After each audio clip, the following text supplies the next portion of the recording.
wa wodunum 15 se so kin kan ne mana na wo mo ko be se edu nwotwe ekọ adunu no aduasa na mekoduru ya mehwe papa imma ne nsefo ne nananom na fia ya osiye no fie no osiye adentam papa we si fie odoma hinkure hu se wasi fie pa bi nsi da no ene ne mba ne hu fie no se dada efie we pa na nemirim pa ceiling we atwam ene ne mma no obi ante ne nchen o obi anyini kọ obi akobo bra enti papa na nyina wo beda nedi obedware ne kura na ayede am because nana no mo gu aburukyire ne mma no wo mo ye adwuma ne nua no soso no obi anso awo a obi nso ago enti ho na e ba ba hwe we obo se sikata ho enti me hwe ne ma se wiase wo ho se wiase ye nje hwe enti dia me ka kire we ne anadwe ni se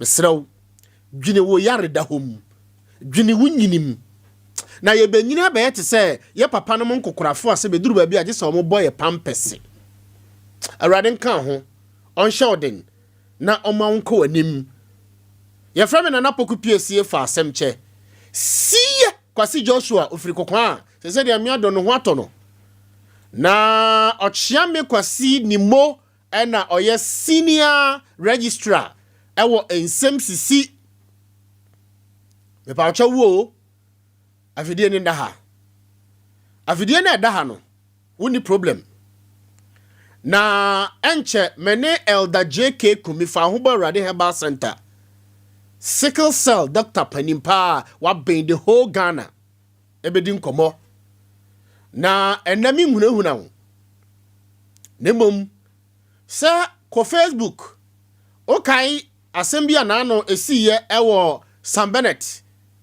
sama ka kire osayen no asem ni sia nsem a asisie no de esa wo hwe no memo ahwe afutu ewo mu no memo ahunu na dia ne kofa bae no mekọ akọpe na mfaso ben na ewo so memo wanya enti ya nka asem trada te se radio station bi ka asem o asem wesi o Sam Bennett ho na mo se hwehwem hu de si ye ebia na de ohuru sa posifo no a wo mo ebi kura na nya asem na nti konna kọ hwehwem enti akọ hwehwem enti na anwumre yi ya person ka ne ya papa Sam Bennett lawyer na lawyer fo no mu bako edi nkomo lawyer kwabo a o Sunyani Technical University me senior no ewo Doma Secondary School na yere nso aye me nso me junior o said that ye no me senior no ewo Doma na na yere oye amasu hima angobia hima nso aye me junior ewo Doma Secondary School and we upper and lower lawyer me moajo na asem na esi ye na bia wo no wa hwe video no but won shedan tiase wo mo kan se de mo pe radio phone bi kan se de mo pe mpacho o pe so tiase no mu yi a join me ka no na wo ho no so wa hu Sam Bennett fie ni nie auditorium kase na wa bie no enie e na time na mo ye dede nyina mi ye ba be kire na de si ye no e bia wate me ba be kire wo mu na me kire wo mu wie a ensem asisi wo ma ese wuti bie ne se ede ne be ma obi ni obi aware e wo UK montene so na achinya ba wo mo bam na akoduru court e wo UK na UK de krata se wo mo mfa nkora no embra first one wo mo ba yentokwasi wo ba bia mekan second one tokwasi ba bia mekan third one so wo mo eba no wo mo kwaji tumi krata edi free UK ama UK so wo mo kwaji tumi krata ko register no Tema High Court ema Tema High Court pacho de mekan ye de wo mo ka kire me a me ne obedi hu nkomo enti wo mo ba no because of so mobile first one eba befa na second one eba befa na wo mo ti hu bi de mentime ho ase mebo no wo mo ba won de apostifo aburu 20 a wo mo bia hwe wo mo kitatuo hwe obi kitatuo en na meka sa abrante ba kwa wo hye police atade na ya bia black and white no you see en na all three tuo ne nsa e wo sambe ne hwe eso obi adwane avoid to ni ba na obi e dwane de ama nsem ni sisi ni sem e de na ama obi ni obi yire anya asem wo UK na ye be fa nkora ne de o makono e be ma Ghana police fo a yen ne de esiketua wo mo ka no ye wi ya hadan ma binom no wo mo de tuo eba be pe enkwara mienu ade ya wo mu kita nsamankrata se court se wo mu emra mefa enkwara mfiri papa Sam Bennett fie ho enti na ye ba be sua de ye be ko aloyafuo mu ne ye kwa kobusa se enti asem asi ye ewo UK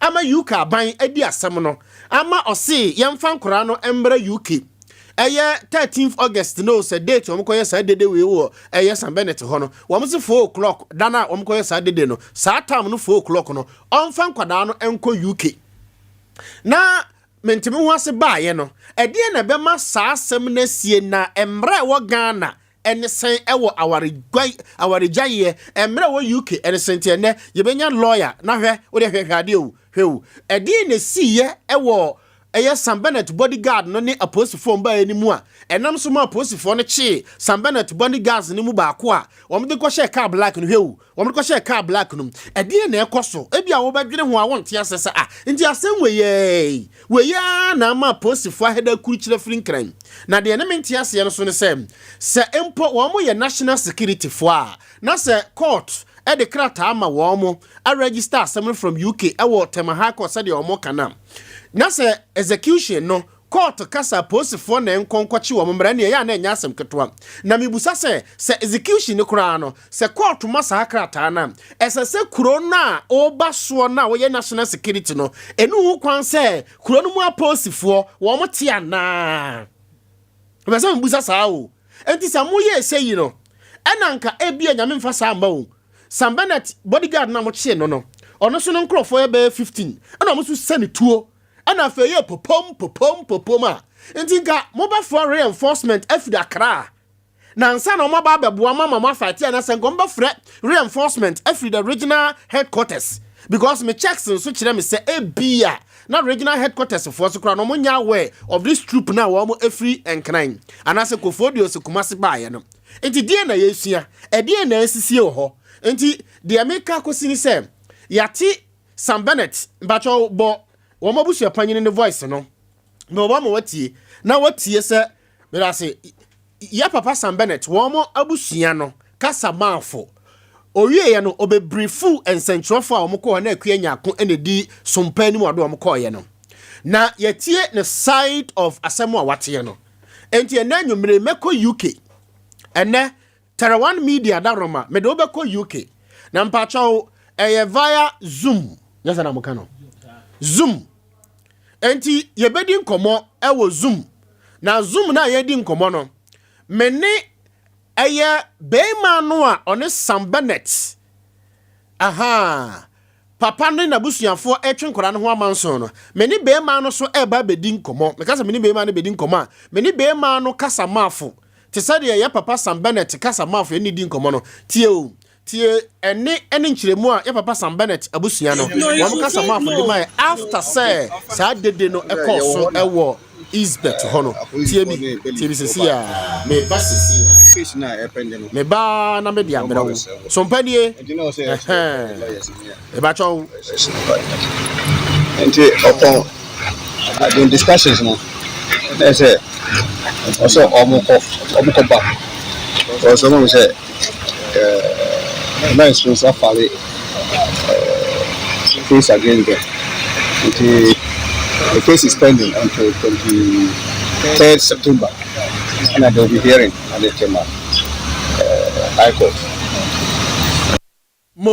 Also, the case is pending until hearing 23rd September, but when the date you're saying, and then 29th August, and the pursuant to the Papanaka and naturally say, one more chance at 23rd September, one more court for hearing on Enquadano, but the yatin so. Ene say court we UK ashe say abayuan emfa kwada no embra because UK japade amo time nanso papa nso kire say won beko tema na be ma na busuafo ene ombedi nkomo no so kire say won mo de tumi afiri aborochire ba ma no be si tema high court ma tema high court estampo so say won ma to UK for ruling no enti wo mu ni asam no so na onfa akwada no emra no kura be ne wom na emra no so de ne wom me do be ko ho na na yedi nkomo na tiefo me wi a me do be ko sunyan kuradua we mu ho sa join mo Facebook rest na fa me call baby a flood ne see ye no sao ka na anu fie da ensu hiri bi ekoso ewosunya ha sei na obi beka se na Nsem Sisi de ensu hiri de eye den a pacho tie mi ye obete mase ensem a asisie no ene friend Nsem Sisi na tie join Facebook na hwa ade Sunyani a yenye akiriba mienu the primary region a ekita two regions a goso ene tachiman hwa yekurom aha yeboma aha yeboma ha de yeboma pacho de wo hwe no eye boma Sunyani de no ena ka bi better pacho join mo Facebook radio hwade me be kansem bi a kire wo na me be wura sunsum mu na be hu se eye Nsem Sisi asem na we no me wi a nyame ya doma memene da na me de be kɔ honam mu physical planning na mabusa physical planners na mabusa NADMO Environmental Protection Agency ba neidie anwumere de me de be wura sunsum mu e wo de kɔso e wo join mo Facebook na hwade o de wo hu no enya tasano enya krawo enya Mamobio enya Jamestown me pacho aye Sunyani na baby a hu no join mo Facebook Sunyani no aye Mekom se wugina Mekom a na ukɔ twena manfo hɔ a obetra yenuanom radio stations be mienu miensa na ukɔ Sahara Bank afei upai benkuma na ukɔ twena manfo upai nifa na ukɔ aye nanabusuma adwam bacho honi o Sunyani kurodua na yaka Mekom woma akosi high court ho na anu ada kapake ebeye eye gata bi oso wa create chamber ho no hwe Sunyani o hwe Sunyani Mekom kwan na edi free Mekom akwa kopim ba bi a ubetimi apan na ukọ Methodist wo mo eye abrosan fefe bi na omasi akọ opportunity ehoni o join Facebook o uda hade o me be ka wasem bi join Facebook no uda hade sawa hu Sunyani kuroduam hwe Sunyani kurodua regional capital ekita akiriba mienu no hwe o wa hu ba bia ka adeda wa hu ba bia moto ededa sawa hu no se ukai se ukọ wanim tentenso a na ukọ high court animu ho ufiri Mekom pe na ukọ silver house a unsabenkum na ukọ Sunyani high court eho nyina ye masa kwakodi ba bia enuanom angel fmfo no wo mo ewo no gata na kapake ebetwa amena bi do to ho a edi besa afi ene bosumi miensa na se nan adan ya wo ye chamber hall oye okreti chamber na opono kreti chamber ni nyina ani o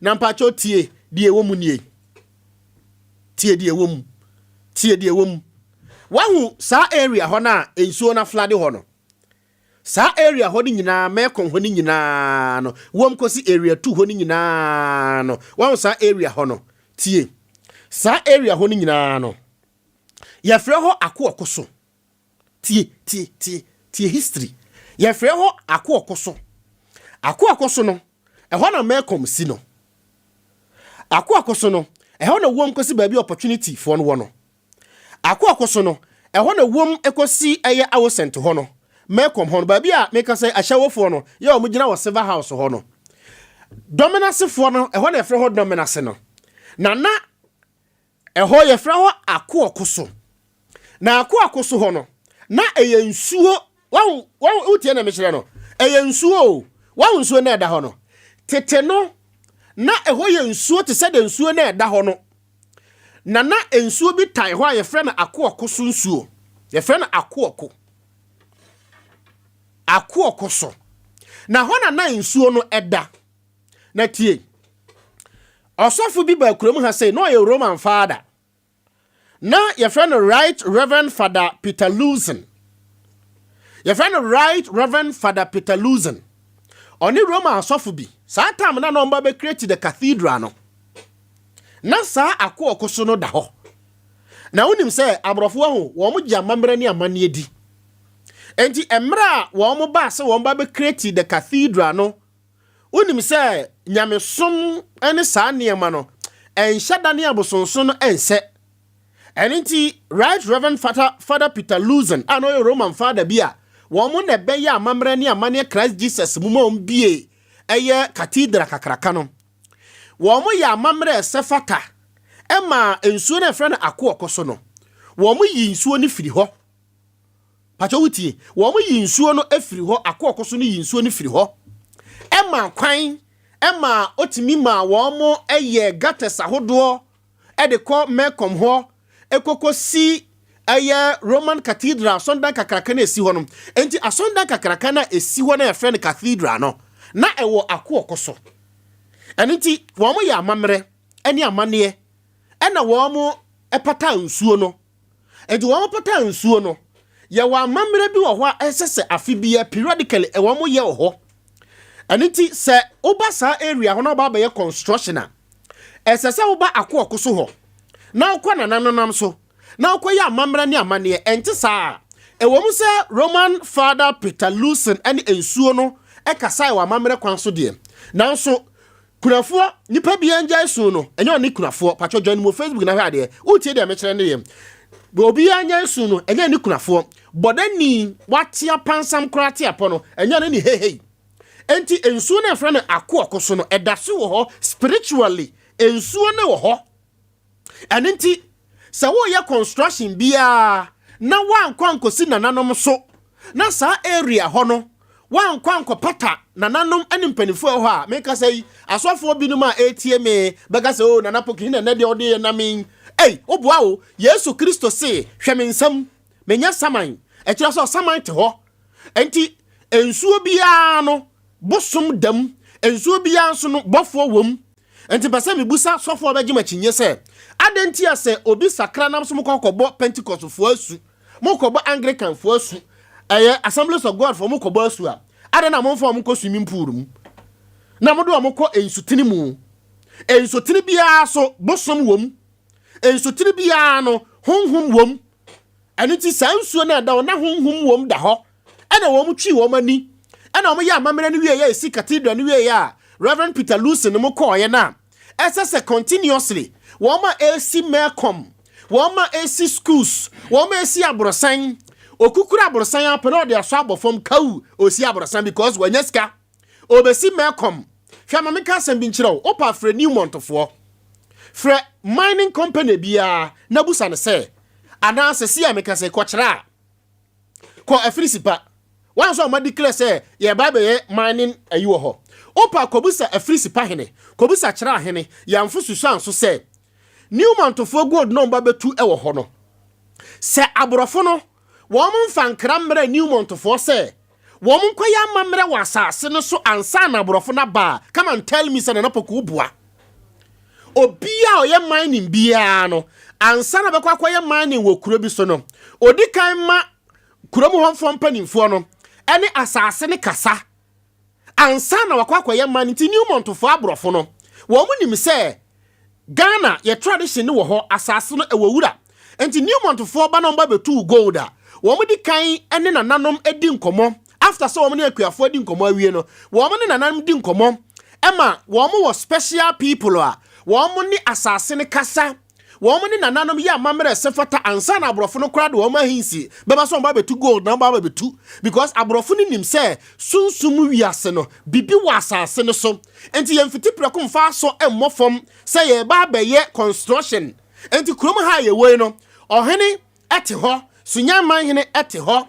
obatia ne se contractor bi aba adan ya me ba be CCTV camera na wakọ runabout na ye de na nabosoma runabout ato no anana simpiesi ho no na ode aso abofom kawu na watu fom meters tin na ode pole suso adan ya me be CCTV camera hwa mamenka another secret nkyerɛw CCTV camera na esi ho no ebe na juma scientifically physically but when can you spiritually so we akokoso firi ho a hwa kuram ha ye we no nanano menkyerɛ mo ase o wadaroma menkyerɛ abakɔse ma manya firi mpanifo bi mo ho ye wo asuo bi wo ye frɛ na asirifi ɛna ye wo sunwaye ye wo asuo afia e wo kuram ha sei uti abakɔse me no hwa ye wa asirifi no eye kuro no bosom ena sunwaye no eye kuro ni nsuo ma me kyerɛ ba bi asirifi da Baby asiri fida no. Ehwa nso kurom ho bosom ne ewo ho. So what ase? Hwe, wahu Bank of Ghana ho no. So uduru Bank of Ghana, wahu opposite Bank of Ghana. So wahu opposite Bank of Ghana. Wahu say for Children's Park, emre bi ayi regional minister bi penso a odi we decide ekogu ho a metinya ne se ehɔ no eye nsuom tie mfa we decide nkɔ ho a ogyae no. Ehɔ ɛna asu a ye frɛ no sunwaye no.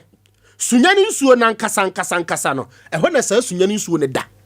Enti mire bi na prisonfo ane wo ma ete eye Bank of Ghana chi ho no. Sa wo mo kɔ toilet wi a latrine ni bi no na enemrem na ya soa. Mo di mu kafra na ya kɔ tuagu sunwaye num. Ana mko ka kire nananom se ehɔ na wo mo kɔ to wo mo latrine ni digu. Mbacho wutie me de. Na mpesa me kire wo se CCTV camera na wabobɔ no. A wan kan kire obia no. Ye wonsuo bi okurom ha se ya. Ensuo no ye da anadwo a opie. Oye bema. Ye da anadwo a opie. Oye bema. Na opie a ba ko nso ye oba. Asuo bi ye fra no adre. E wokurom ha e bi ewunim. Ye wo ba ko bi ho a ono ye oba ne nofo egu aya mu sei. Ne nofo ba ko chan TV e bo hoyi. Anaka fra. Ena ba ko chan TV e egu aya wa mu. Ena onam anadwo. E bi a wonyinni. Onjinni. Me ba be kan ba ko sim bia kire no wahunu se de ekoso wo kurom ha sei no. Eye contractors bi no ma aniammo ho ana mode eka ensuo no. O ta se mu fiti ya pe na ma create asase na nanom binom so mo ka ho bi. Onim se filling station bi wo kurom ha sei. Me bobo akire wo. Filling station bi wo kurom ha sei. Esunsuo ni pe. Esunsuo bi afra na adre.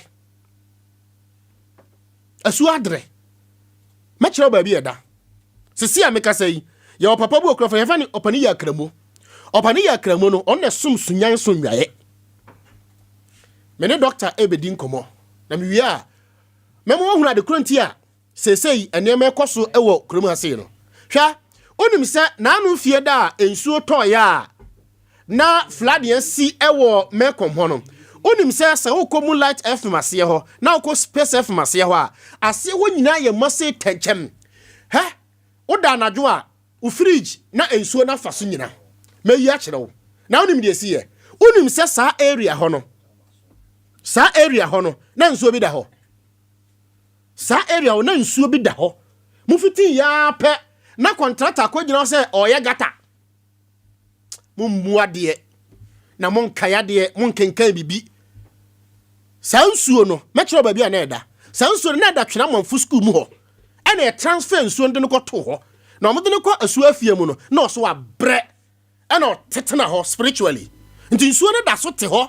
Enti se okwara akwa construction worker kobusa nananom na yankire wonsuo na se ene sa bridge na oye na borosan bi na esi ho no sa bridge no ensuo na wa faso na wura nkrofo dam ama nei me video a kire wo hwa me ka bakosema kire ha na efre ni Nsem Sisi no elder JK Kumi atena se elder majo yes boko de yesu adumaye na basuka jo aduma efo nyina wo ho ye Yesu aduma ho ye pa. Anti si ne ho ye. Yesu aduma ho ye pa.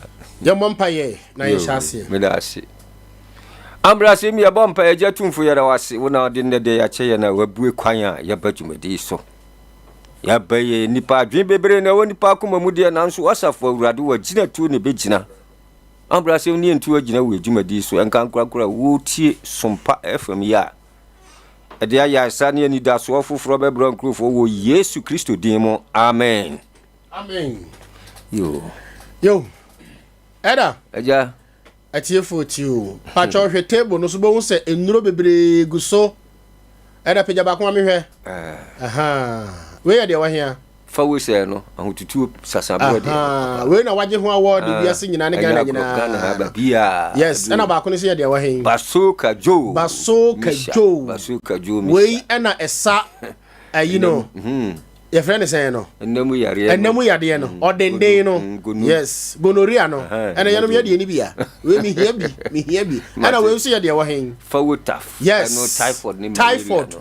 And it's papa bi na ba ha enra no.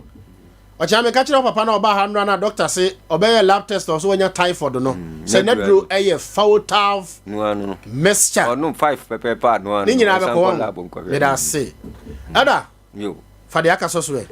Me da si bebre baby a wo bia utie Sompa FM ene den ye da ya baha ja modie mo na modie nante baby a moko bia na ja yeso ya mo poma modie nam ya me nhira mo waduma mo ye na no baby a me ko radio bia me ko so ndipa me ko hia wo nyina ye nipa ye ni wa ni wa hia nko ha sidanka nya me dinda ye mia mo somfo da JK kumini fa ho ba urade heba center ya so no wo zongo wanwe no so ho ya na chira station baby aka na afa pue na alodu chira penkwa ase barase na apiasi wanwe no so no ano won sabenkum ante bi akura TV wo ho ma me bi toto kokko ma baby so etompa ho a metina ho achepa fa ho ba urade heba center ya so no na ye ba krodue mu ache emfie ba ya dunu mienu ni ene ya womi twam kura ache bebre kwa ope wona waye bibiduru ache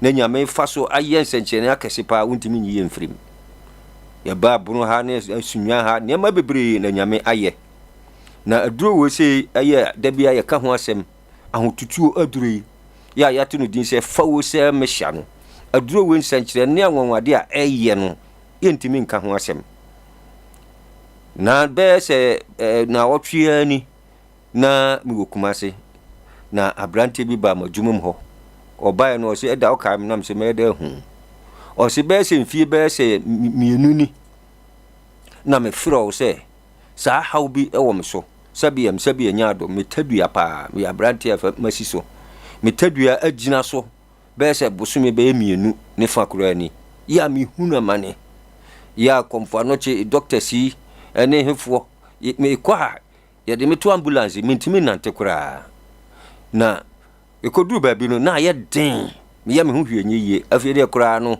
wo mo de charge atom sise sebe makofo obi yire me so me mfo obi ayire da na ya awehosam kura afie doctors ni hia no wo mo sisi so mo twitwa sebe me ba mantini num na ba ma na adwo na nti me nkope sebe me usuani bi mra o so busuani bi aso onko akina semunti enti ofre ne sofo bae nsofo so wontimi every doctors no wo mu achemienu binu si yetwitwam binu si enti ase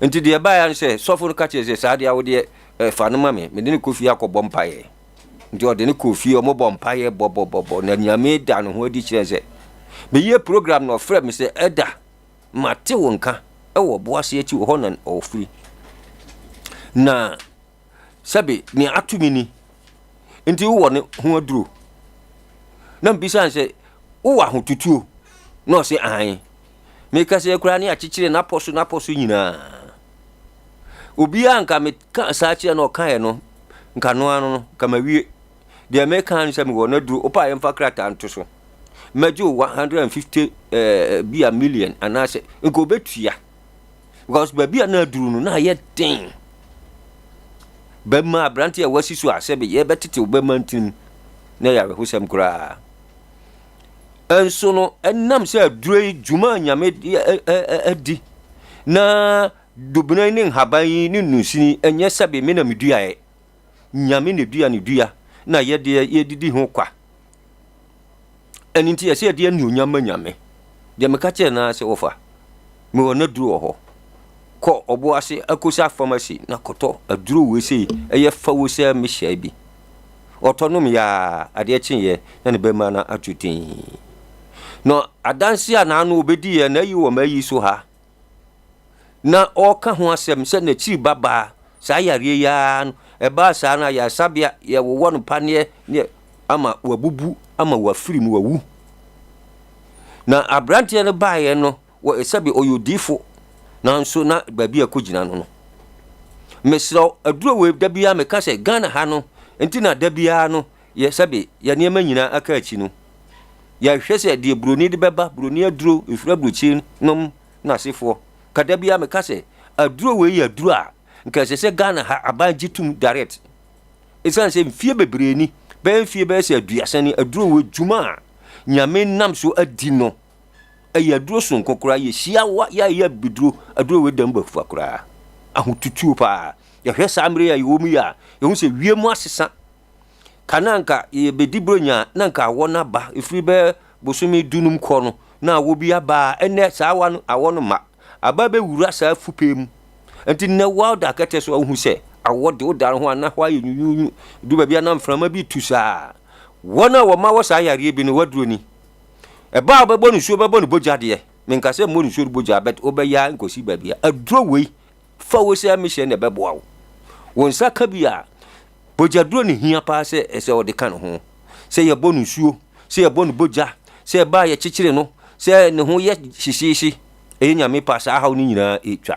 fa wo se mesha afi sasaboro hawo awe ya ba sasaboro untimi nkomma me so pa duro bi ebebo fa wo se mesha bi e sasaboro duro pa sasaboro nti abubu nipa bebre ama bebre anya sok sasaboro nti na wuntimi nkomma wo ye adwumaten wachika se osisi nkotodwe wo to asentini etwetan meso aduro we sei fa wo se no sasaboro aduro pa e sasaboro ne ahotutuo aduro pa enti hwehwe bi na bebo ye wo wanwe no so ho zongo wanwe no so ho chira station ba bi aka no efa pue no ye apie na wo hu a wo de panfo a wo twe homa wo so pe edakumi wasi kwa no wonsa benkum mrante bi akura TV benkum ma bi so ton mpaboa wo ho ma mi so toto kokko ehwa menene saso ma mi no toto kokko fa ho ba urade heba center nti sasabro na duru pa fa ni agro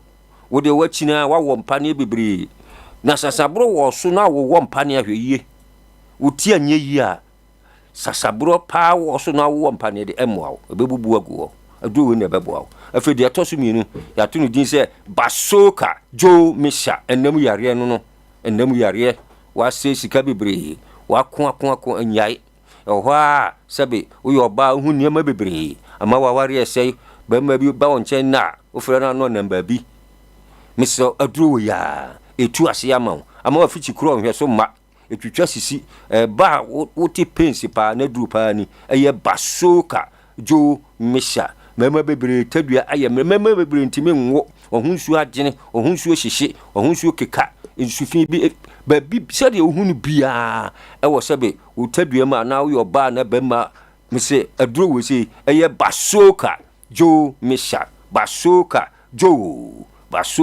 jo bozi atwetwere ne ka ho anya goro wa ye ndu bebre wa won pani bebre wa nunum ndu bebre wa inseti ndu bebre nanso enja na mu hwe niye yare no se de city ya no bi ho a na nka nuo no nom ne ye but o partner ukunu wo mpena wo ne ti wo no maduru ne bi e ba sa intimi muawo e so no nyina enom na ase nyina etu enti basoka jo mesha aduru etoso miensan ya tunu din se fawo taf mesha fa ho ba urade typhoid malaria typhoid ni hu pa kum ni papa se ba se de city ya no ni hu papa ye na friend entabunu enti ya ba na asie wunhu oba no mabunu aduro no ma enyai se oye typhoid na wonte wonsun no mu wakotare wonsun no soro enti nu a wonum ko wonsun no bia enya ne hwe wonya na otwi dadu de baako pepepa free dadu de mienu kosi dadu no de baako from day 12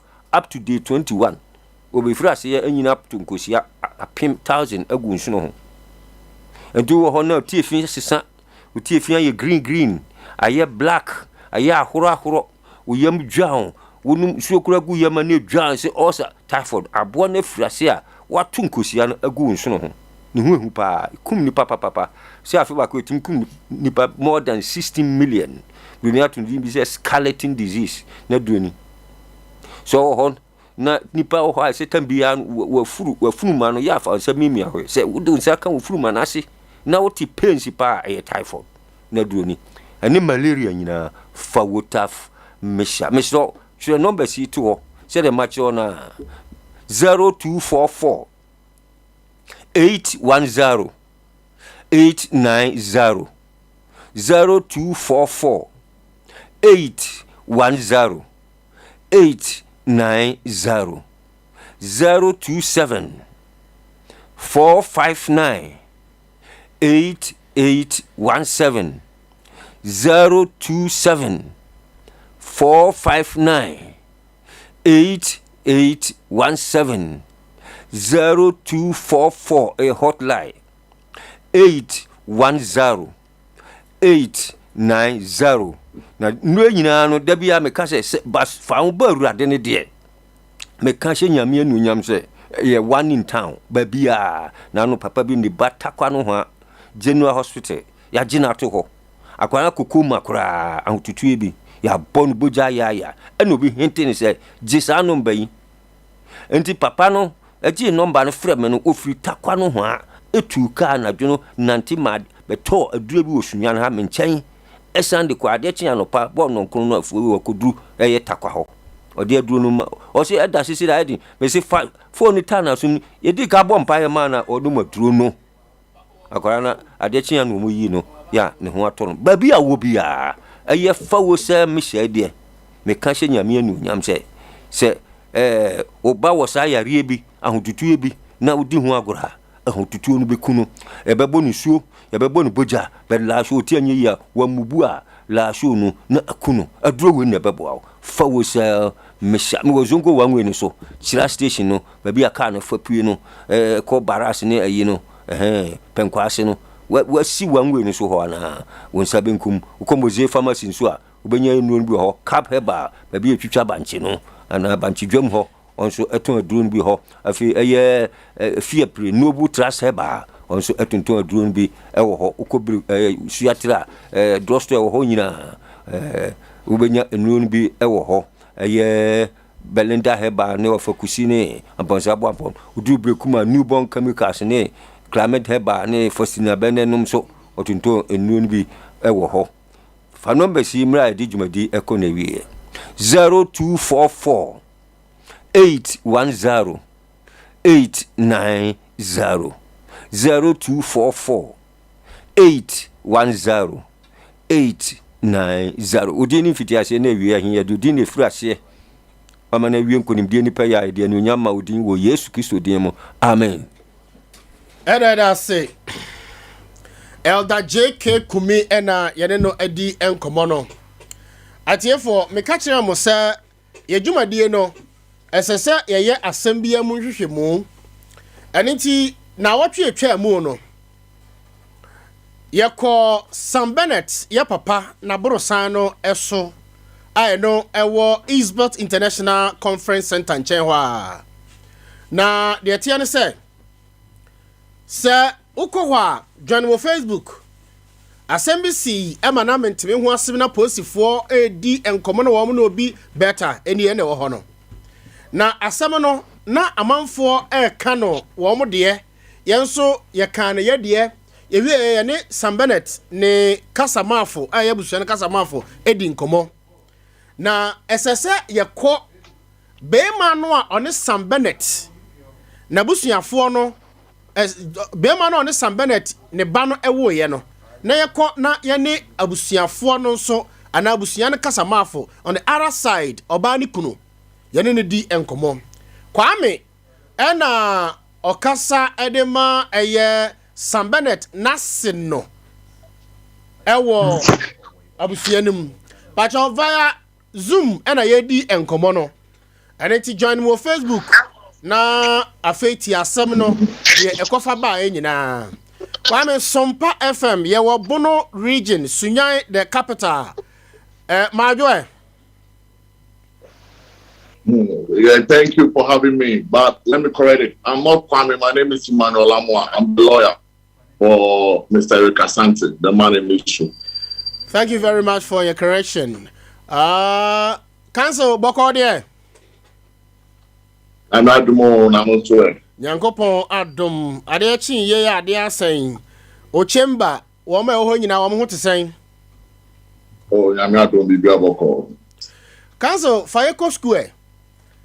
Oya council edema hwan na said the wabo di achiremiano. Case bay and edawanim as a lead counsel, lawyer Emmanuel Amwa. Okay. May I say, I don't know if it's okay to speak the three or you want me to combine both. Me ba just say utimi katwi ni pa de anka me pepa. Okay. My try. I'll do my best. May that be for Korea modern mind say anything. At least you see technically this is a case in court. Okay. Until I'll be very brief and circumspect so that one, we don't bring matters that are yet to be or matters that is in court to public ridicule. But we only want to inform everybody who's heard the stories that this is the situation on ground. And we are happy that at least you are giving us the opportunity to also make our case so that everybody will see what is actually the situation that is happening. Sompa FM. Okay. Yeah, we are grateful. Thank you very much. So, answering your question, my client is Eric Asante. Okay. And this Eric Asante, he was married to Ernestina Angela Usua Bennett, right? It was a customary marriage. It wasn't an ordinance marriage. So, they were married. And I don't know if I can proceed from there. Good. So they have been married for some time. They've had 3 children. But unfortunately, the firstborn is dead. But no more UK now. I'm saying, okay. In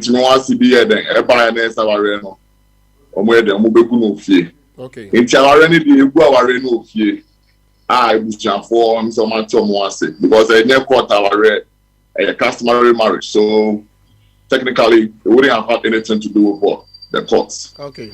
But the issue that is happening is that after some UK, so the court issue about custody and maintenance of the children issue had to be determined by the court. So we have the Swindon family, the Swindon family court. The court of first instance, court ID kind assembly for honor, and the Swindon family court. So certain arrangements were made, right, for the children. Obano Tinijan Kolano up to a certain period. Now Bemano Sabeding, Abedin Kolano, but Bemano support Ashen is on Shen Reno, on Shen Kolano. As in maintenance. So it was a joint custody and living arrangements were made. But what we should know is that before the Swindon court, a specific order was made. As my making nice for you can okay. Swindon court can say, I will phone me na bien to me fan Kolano and Magana and Brown J to me free UK court no. Okay. You understand? Metiasie. Sompa FM. We bacho via Zoom ena yene a lawyer. Our no ena okay. This interruption about. Cancel. Hello. Yeah, let's go. Wow. Cancel bacho metonka. Hello, cancel. Cancel bacho otimenga.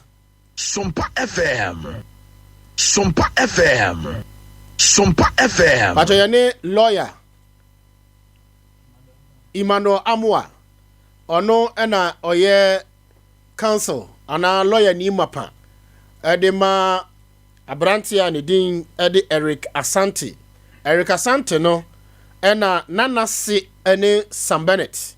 Na chese ne yere ena na eye Christiana Owusia eye ye papa Sam Bennett ne ba.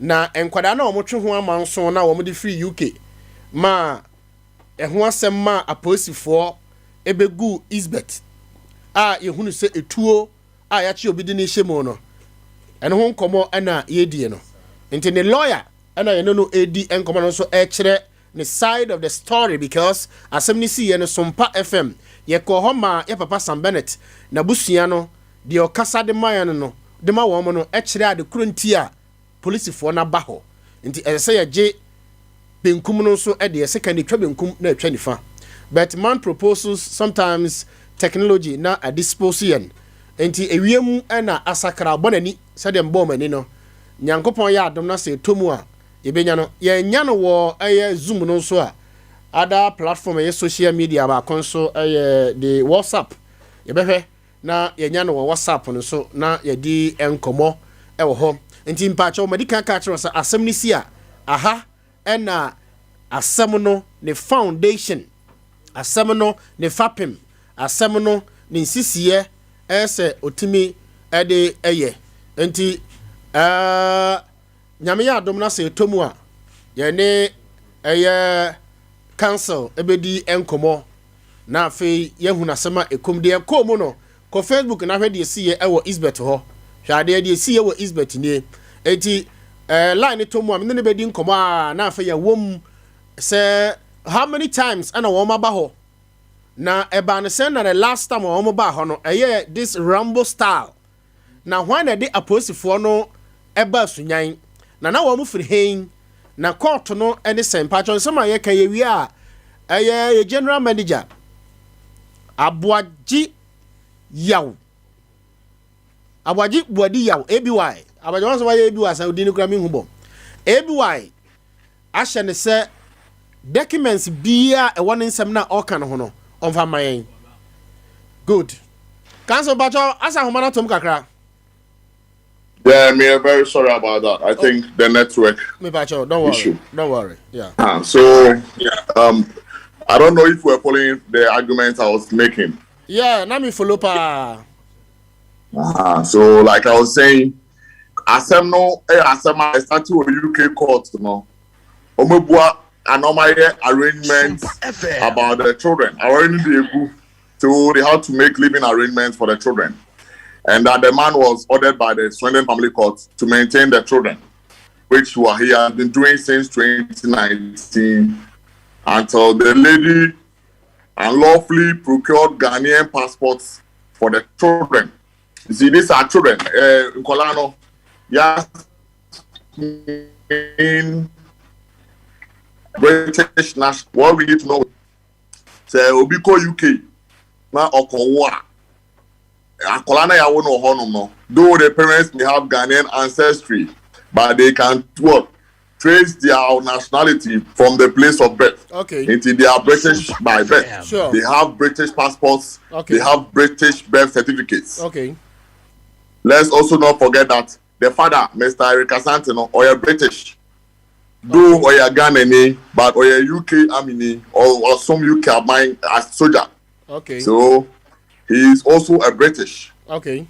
But so that is the problem. Okay. And that, as we speak, you know, after I saw them call back Ghana, one day the required documents, she forged passports for the two children. Okay. And she didn't seek the consent of the court and brought the children to Sunyani. Okay. Good. So when this information came to the attention of the UK court, Mr. Asante, my client, took the matter to the higher court in UK, which is the High Court of England, Family Division. Okay. The suit numbers and all the details are here. Okay. So as we speak, I've sent a free family court to Swindon. I could do UK High Court. Okay. And the UK High Court has made certain final orders. So these final orders are that one, the children are British nationals, and the children were to be returned to the UK. Per the orders, so the children were, let me see. Okay. The court first gave a date for the children to be returned, right? And the interesting. Council first date now, court on the share with UK say on fan kwada nembra na ye date be the ben. Yeah, I want to confirm about nation. God, 23rd June 2022. Okay, 2022. 23rd June 2022. I don't know what did the court say? What order and a court in the Maya pursuant to the same that's date? What I'm telling you. One, the court said three things. He said now the children are wards of the UK court. Okay. So the matter was determined by the Royal High Court, Family Division.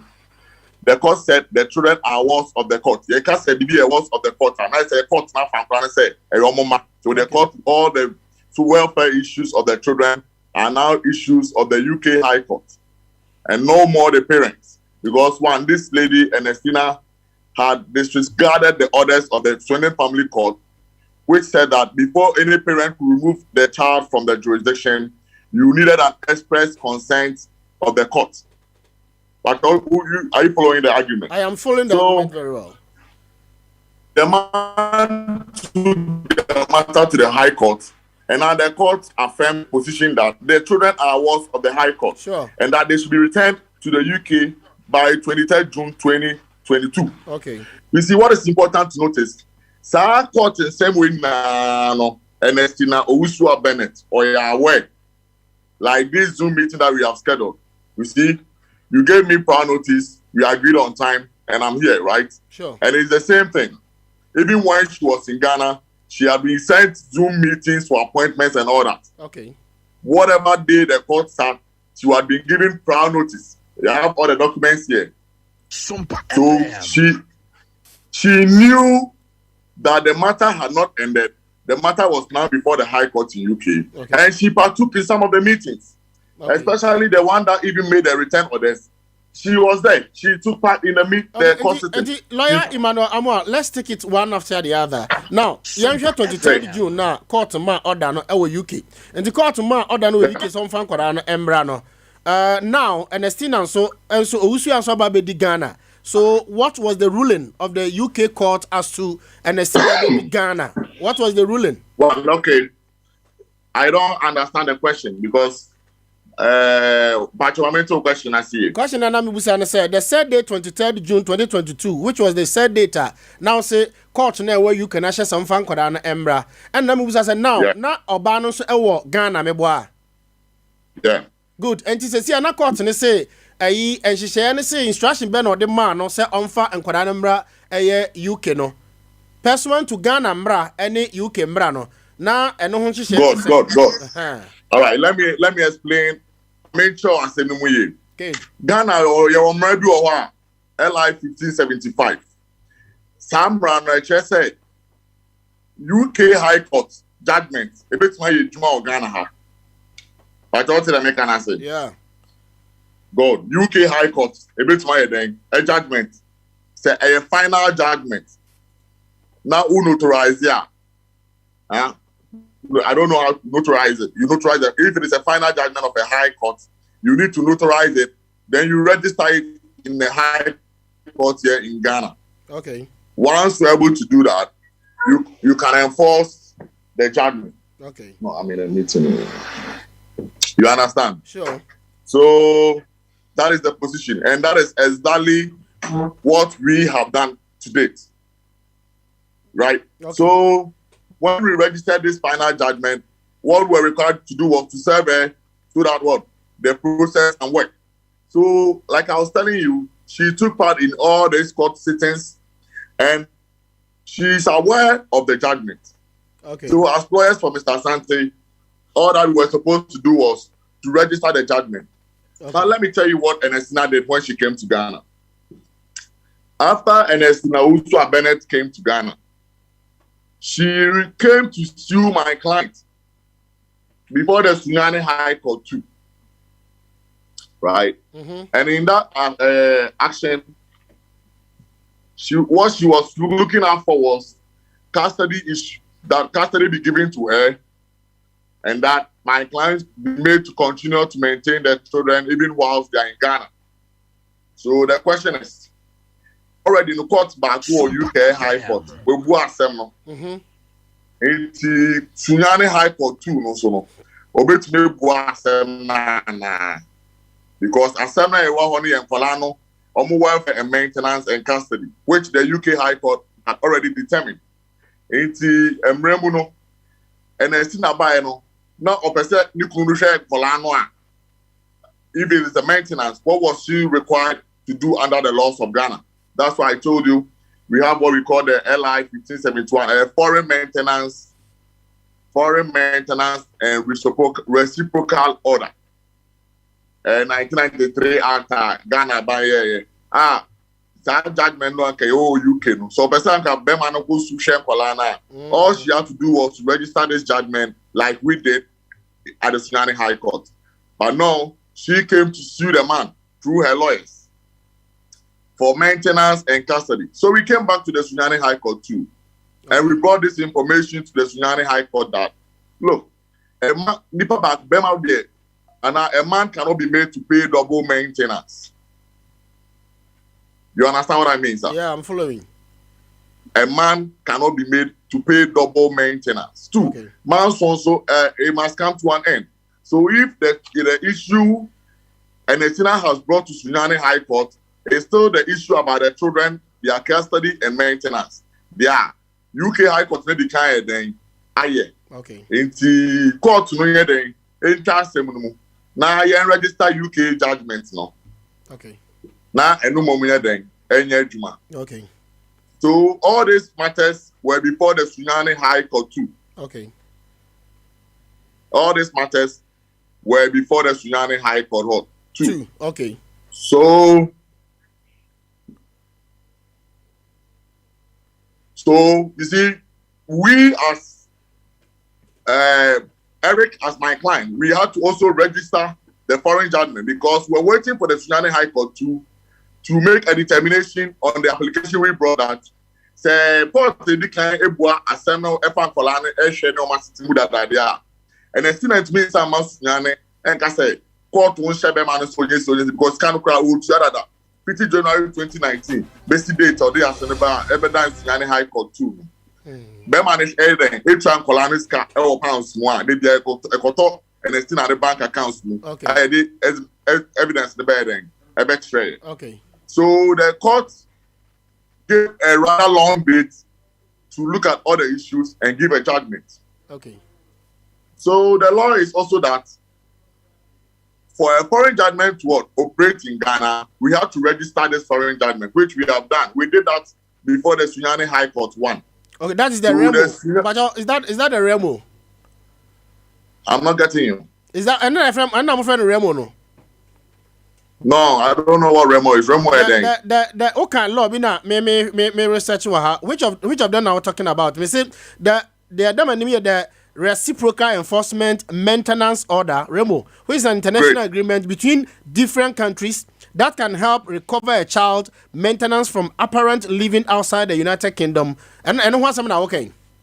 Exactly. Okay. Exactly. Okay. So I don't know. The title should be LI 1575. Yes. You see some? Yes, I see something like that. I see something like that. Yeah. Mm-hmm. Great. So I think it's the same thing. In Krona, Yabubo Dinefte, Krona 6, UK, sure. And England, yeah, home. Okay. Mahu, yeah, Niguso. Yes. So clearly, say Bibisa, so I'm just saying, you are doing very proactive journalism that you could verify the information I'm giving you. So this is the law. So we can register this foreign judgment from UK back here and it operates because of this law. Okay. And it's not buy no. Then it's all Sambes Samai Bemano, and Brown Sunyani, one Samai or London or and now UK about it on. There's all register judgment, Okay. And one man register. And I best Samai no. And never can check court to say, maybe I already assemble for a court. Depending to maintenance that and a court of competent jurisdiction has already determined the matter. Okay. So you can't give double maintenance orders on my client. So dismiss the action. Okay. So after that, we also exercise our right to register our judgment before the Sunyani Court 1. Okay. And the Sunyani Court 1 clearly affirmed that the children are British nationals. You see, this application, when you are doing it, you don't need to give notice. It is motion experts. You don't go on notice. It's the way no name we say about Oba no name call for my say. The judgment na you know you register. There be a man say wait me up correct I register. Na move no. Who person one for sir, we then serve her before you go into execution. Into Sunyani Court 1 register a judgment in the mind. And almost 7 days. 7 clear days. So I'm betting about better. I become one them. 7 days no soon, I become one them. And I judge in my the right to go into execution. So the court clearly affirmed that position as well for us. So all this while, what we have been trying to do is to execute the registered foreign judgment that we have had since that time, and which is that the children ought to be returned to the UK by 23rd June 2022. You get it? So that has been the position, and that is what the case actually is about. Council, we had the registration of the execution, no? Registration of the execution, and not how many times before and son the action will be taking place, no? Not registration of execution, and not happen for how many times? I don't understand you, but you're now, me say, also more registration for your execution based on a UK ruling, no, yeah, no more registration for execution in Ghana, meboa. No, what I'm saying is that the foreign judgment, yes, all register foreign judgment, no one. Good. All register we are. Now, court now, your timelines. It depends on the judge. It's all register we are. You can execute it. That's what I mean. When you got your case registered in Ghana for execution, no? Good. Now dabeya and first, second, or third. Now how many times? Duration here saying and sana moba Sunyani hano. No. We did it in Sunyani High Court 1. Okay. Yeah, Sunyani. Okay. Test Sunyani, yeah, back court 1 is register. Okay. But mind you, and as soon as when she came to Sunyani, took us to court. Okay. But what I say, yeah. On one of the kind call court work, Sunyani High Court 2. Say court no, Sunyani judge no Sunyani no. And Shebema no approach no. Or once the guy is outside. Okay. Say on maintaining Colano. And I'm managing the documents now. But I say, oh, ask me show me mother that 2019 UK court say mention Colano. Now Obano court say mo be a fan Colano to coin and Brian Bokota mane. Obano na ebu eden. Ebu court name tia or the answer about dancing and court 2. It's the judge. And say, Council, my phone question kakra now. Sir, court where you can know Edia Samsem, a new one, sir, Ousua Benedict, or the Enquadano Eba, and assume that admitting, sir, while violate here, and then a court know where you can know, a year ditia, a year Obano. Person to say Wabu and Brano so then or Editiano. Now if you remember why you came to Ghana, Moba Sam Bennett Fiono. Yeah, of course Sam Bennett Fio, let's correct that impression. You see, the video you showed, okay? The video you showed, those guys are people, if you can play back the video, I can explain whatever happened in that video. Cancel, if I get your question right. Good. Cancel Mekoho. But Famiko say UK court. Who's a lawyer? UK court to this 7 say, Enu Kansa Obane de Enquarane ba. Obano Edenquarana ba Ghana, and the Kofa Semi Yamamino Din community. UK bane this assembly where Obana violated the rules and regulations in the UK no. At the end, UK Mbrano, actually, as to say what Boombrano Swano. One, there is what we call what she did is abduction. Because now she seems to have abducted her children. Okay. Because there is a clear order which says don't leave the jurisdiction of the children. Okay. 2, she forged the Ufele passport.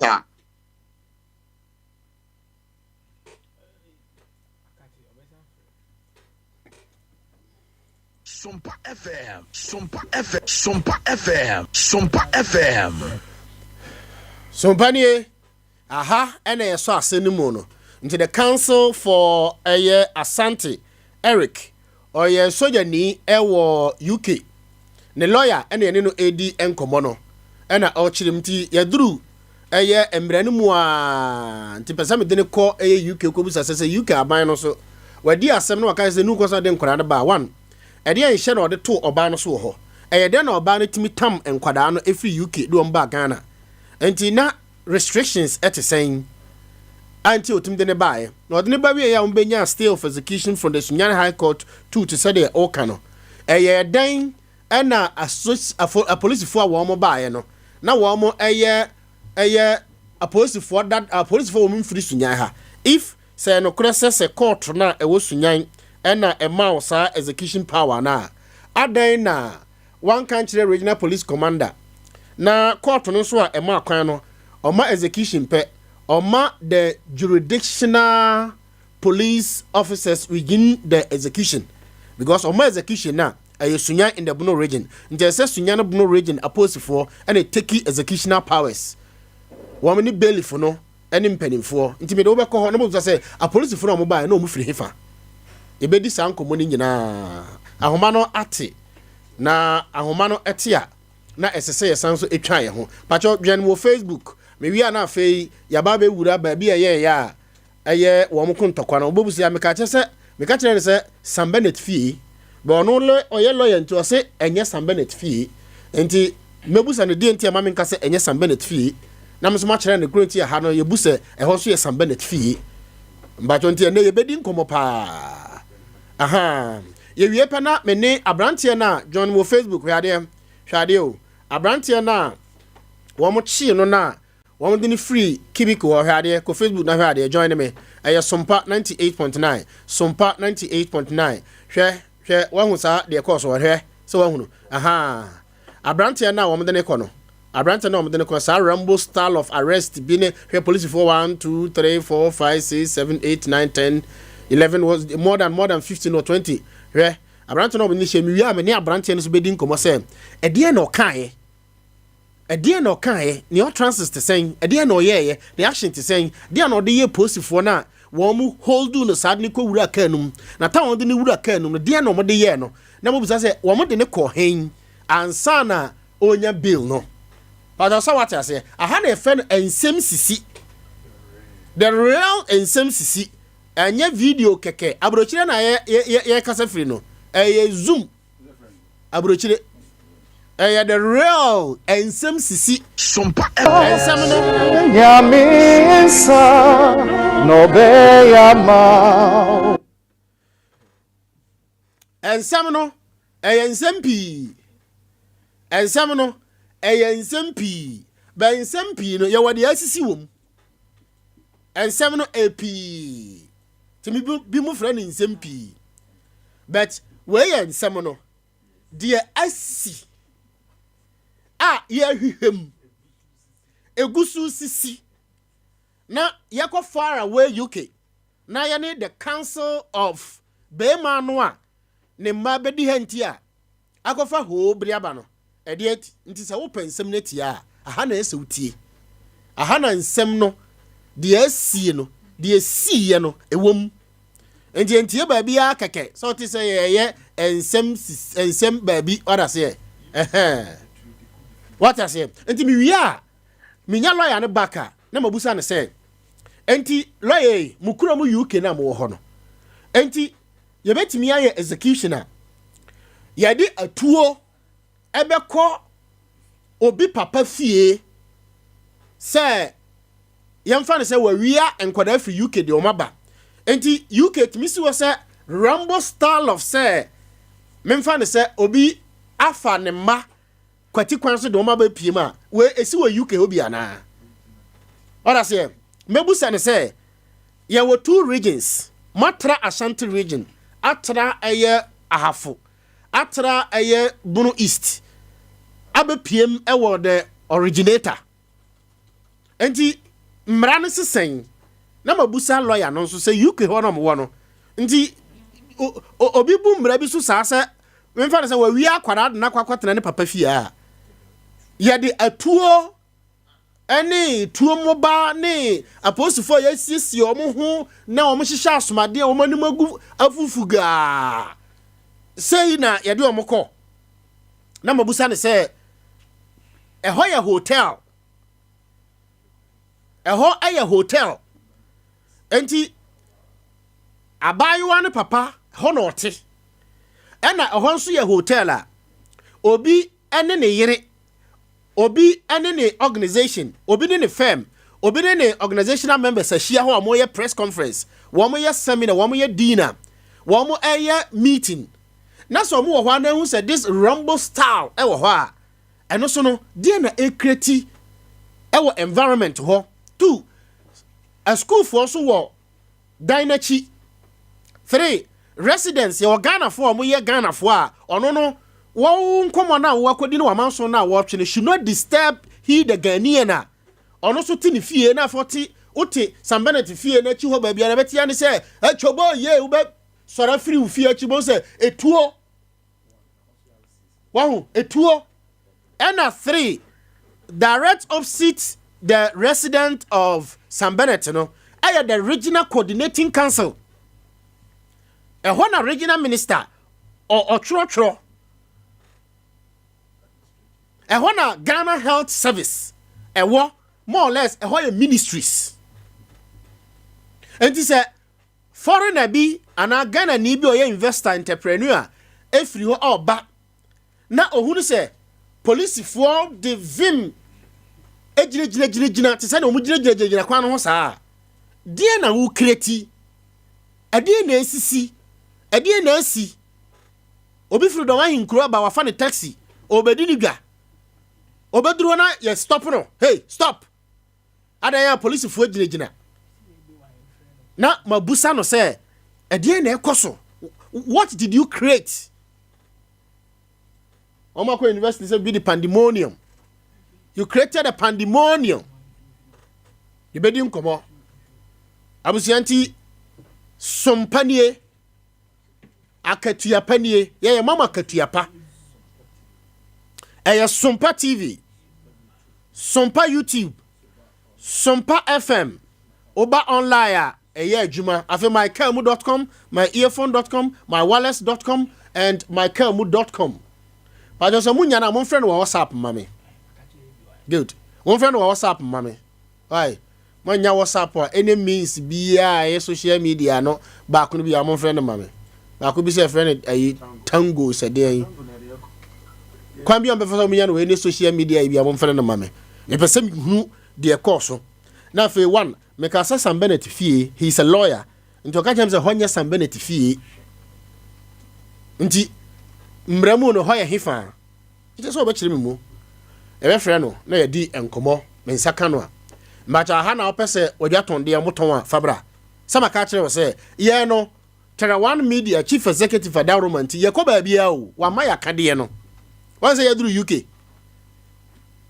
power ni gina so a ka ye kosa na enye ne ya ewiemu asesa ewiemu sesa ye ni hwe a ye beka ye wo data be da ewiemu na asesa nti any problem etom super kunkron Ghana Telecommunication ade ugina telecommunication pole na se kra ugina pole na se kra wo ye call no utinka kire se network nye ugina pole na se no me modin ba ugina telecommunication pole ase kra no na ka kire se you have called a wrong number, you have dialed a wrong number. Obi afro se sia ma no na di nkoma ka hello se me fro se sia na o fro na say you have dialed a wrong number. Meanwhile ebia nipa na eye call so ba ka kire say waiting call onka here nkoma ye di ni kama obi ata so a otie no here telecom here wie mu ye we so ye nyame a enye nyame you see enye nyame enti se ento mu dia ma me mfa nko eye de na ACC wo kurum ha sei no pachotie fo tompe me do beko nyame ya do ma me me da hiayen e wo ka wasem ma me na flooding no ensuhiri na ahyaase wo kurum ha sei no me no ene ye physical ba na mpese me do ura spiritual na no madaroma enye nsuo na me kira ase ensuo a eye nsu papa a wo mo som kurum ha sei contractor for binum ba wo mo fa nidie se fata emfama se wakodumase ya ma o se kosi assembly meboa ukọ ya pe ufi se wakonya wa o contract every crime central government meboa enti oba ya pe se bra be si assembly now they are so abebo form se nananam ma wasase nti nananam kra ma wasase a you have to speak to the land through the custodians of the land esa woni nananam esa woni asase ne kasa anya se officer wo fikita certificate wakwaje o contract free crime nti ba ya pe wabetutu fam o the CCTV camera sisi Ghana nyina sunya nyina da ya it is good but where ye wa mamre ene ye wa mane ye wa mamre ene ye wa mra nti etoda bia bua mamre ene amane na wo de mra ye adwuma enti mi ka kira wo say join wo Facebook fami ko flooding no ho say ayi we ntomu a Akwo so na meka no. Ehɔ na asie no. Ye frɛ ho akwo so. Mekom ho ni nyina no edin a ɛda hɔ paa no ɛyɛ akwo so. Akwo no ɛyɛ bosom kɛse ensu kɛse bi a na ɛwɔ hɔ. Ehɔ na maka ho abakɔsɛm akyerɛ wo no. Na tie, sansuo na ɛda hɔ na wɔn de mekom ne sa area hɔ nyina ba hɔ no. Na ɛyɛ ɔbaa no because of say ni tirimu emrenti no. Odasra na dwuna ochini sa area hɔ a sɛbe ne nofo egu yawam akɔ so no egu yawam na wachini sunya montene so nyina na wanante hɔ ahwɛ sa area hɔ na uhu no ɛyɛ akɔ so wahu pacho sɛ obi owani obi owaso no nim na nanom abakwasɛm bia bɛkyerɛ wo sɛ sa area no so yɛ contractor na yɛ sɛ so bra besi abrosan a ɛsɛ wo ne nananom kasa ɛsɛ wo ne area hɔfo kasa ɛsɛ sɛ wo yɛ amamra ne amanneɛ ensuo ne da so wɔ hɔ ensuo mpie basa wo ensuo mpie basa aniti tie yɛwɔ asuo sirifi ɔne na yɛ kuro no bosom no sunwaye ɛna me kyerɛ sɛ ɛwɔ children's park na ɛwom kosi baako ni aba ɛwom si estate na akwa akora kwadwom ɛkɔbɔ akora kwadwom na afei ɛyɛ ɛne adomako ɛbɔ hye asa homa na tom yo kaso Yeah, hello. Ebacha homa no atom ti yebetumi atoa so. I think Urana will be some question. So if you record a question, we can move ahead. Yeah, sorry. I don't know why the network. Oh, I Ghana telecommunication, so don't worry. I Ghana telecommunication, don't worry. Okay. Yo, me ba question na me busa ne say. Munya na me busa say UK and hyehyeye no as to say Obano violate emra no and na wo bobo the offenses that the girl has caused due to say of violating the rules and regulations and the verdict of the UK court. Yeah. Okay, so if it's about a crime that she's committed, one, she has make an abduction. Yeah, okay, abduction of a child. Good. Of the children, because if which is against section 1 of the Children's Act of England, because if so the what do you say abduction or I don't know 2 or 4J Berman signature and the details to obtain passport for the children. Okay. Yeah, so you see, though I said my email channel and Quebec say but how she was able to forge the consent form. But if you know, your passport, the both parents have to give consent that a child should hold the passport. Sure. And Colano, Penin was British passport. Okay. But Ketwan need passport. And the lady, Ernestina, was able to procure Ghanaian passports for their children. Okay. You see, by bringing the children from UK to Ghana without even the consent of the court, Ghana Mremukran, section 9 of the Children's Act. She has committed a crime and she's likely to go to prison for not less than 6 months. Okay. For not more than 6 months. Okay. Because you can't bring double maintenance applications against a person. Okay. So if it is about a crime, you see, those are the criminal ingredients in the case. Okay. And Estina and her family will confirm that the original headquarters where my client is, police headquarters, CID 4, you see, the crime was committed with a passport. The crime was committed at the Ghana embassy and while she was in UK. So the CID has invited Ernestina several times that she should come and respond to how she was able to procure the Ghanaian passports to her, to the children, and was able to travel to Ghana with the children. Okay. But all these invitations, she refused to honor them. Okay. She has been invited several times by the CIDs in Accra. I know, which I'm very much aware, because the complaint was lodged and the petition was filed.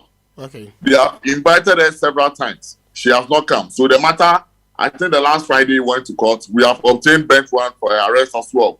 So what we are saying is that, you see, Though this whole issue, on the face of it, looks like a Ukrainian or Irasen, but a simple, sir, because of the children in issue yes. and the crimes that has been committed. Good. Council, into Yamusa say, Afe Yambra, how you came to Sunyani here.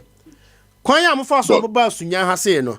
Na mo baba ye den. Which of them? Sunyani Abba Sunyani been 5 times now. So which of them so they are Sunyani there now? They are now no there by ya. Moko ayi police for no ko yi bodyguard ba ko free kibiko na etoso saying. That was the 3rd time. So the first time no bada ben. God, you see, first time I registered a judgment for Sunyani High Court, we tried to use the Sunyani people to what? Enforce the judgment. Lawyer, we try to use the Sunyani people.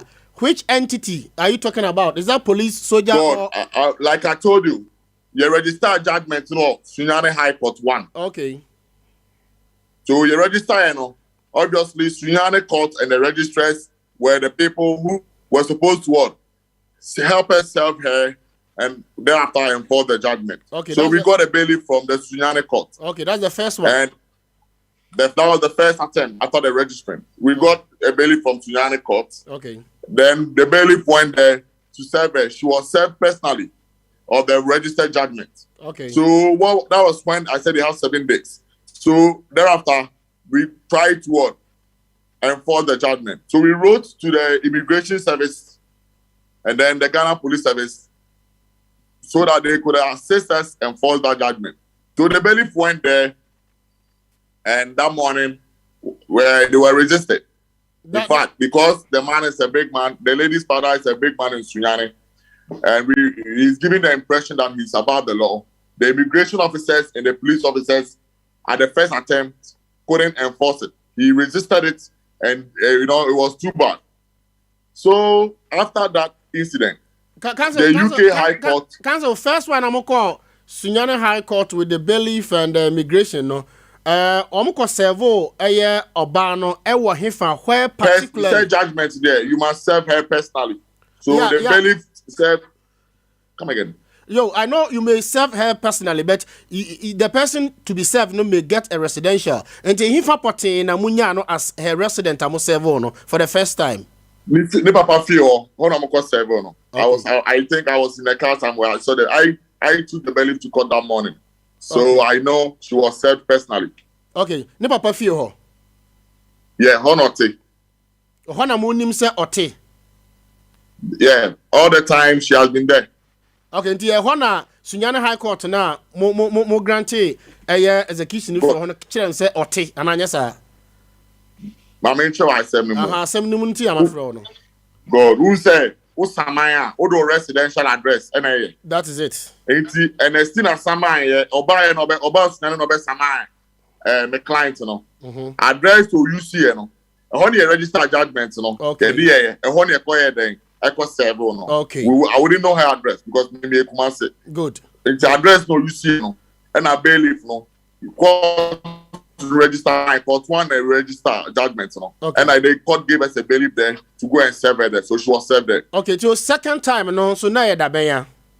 Good. So when the Sunyani we couldn't enforce the judgment, the UK court made further orders based on what report we gave them. Okay. So they made further orders.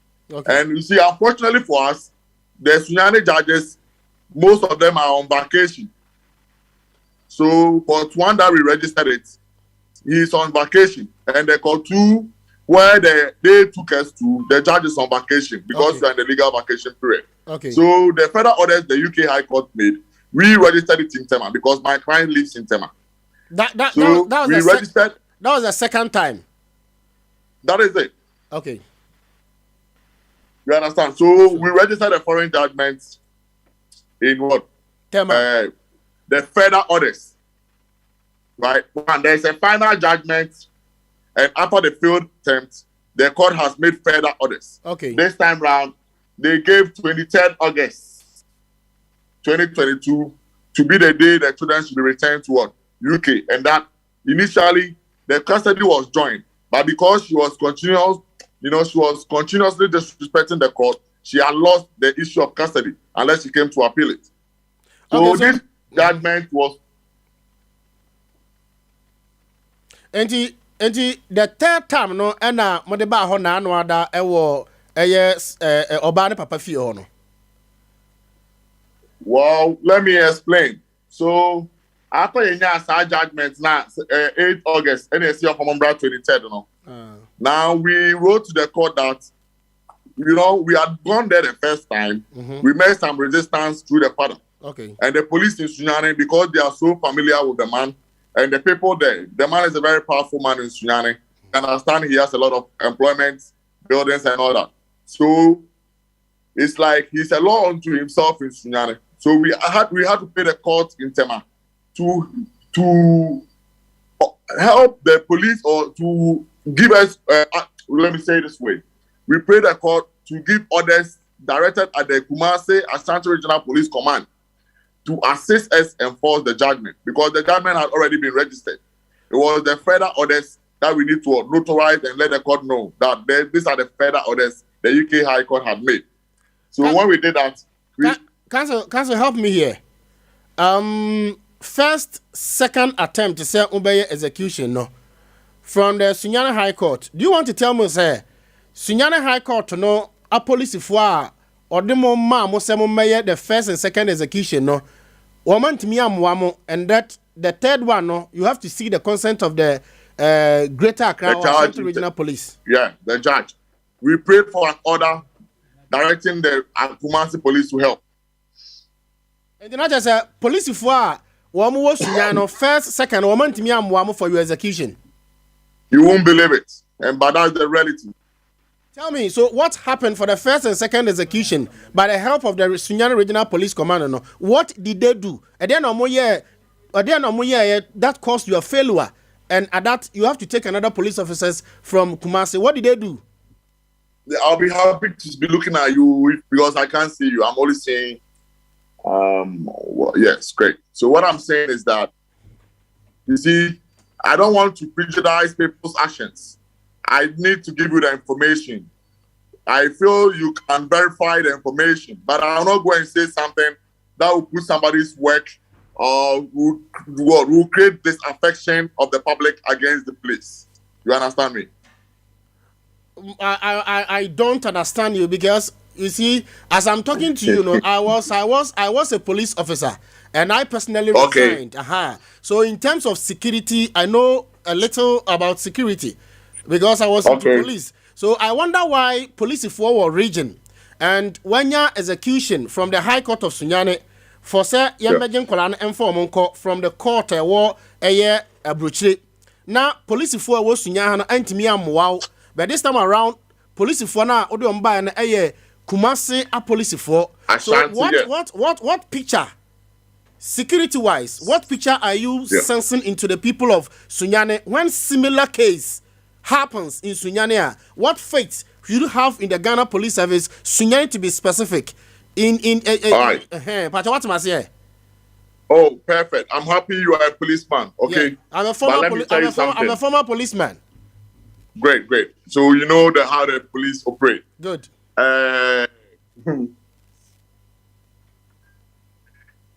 Like I said, I won't say anything that will prejudice the public. I have observed personally that you see, there are some people that are treated as above the law, and Mr. Bennett is a clear example, right? I won't sit here and make allegations. The evidence is what has happened over the past period. That we have had to bring police from Kumasi. You've been a lawyer before answering anybody go. Okay, sir.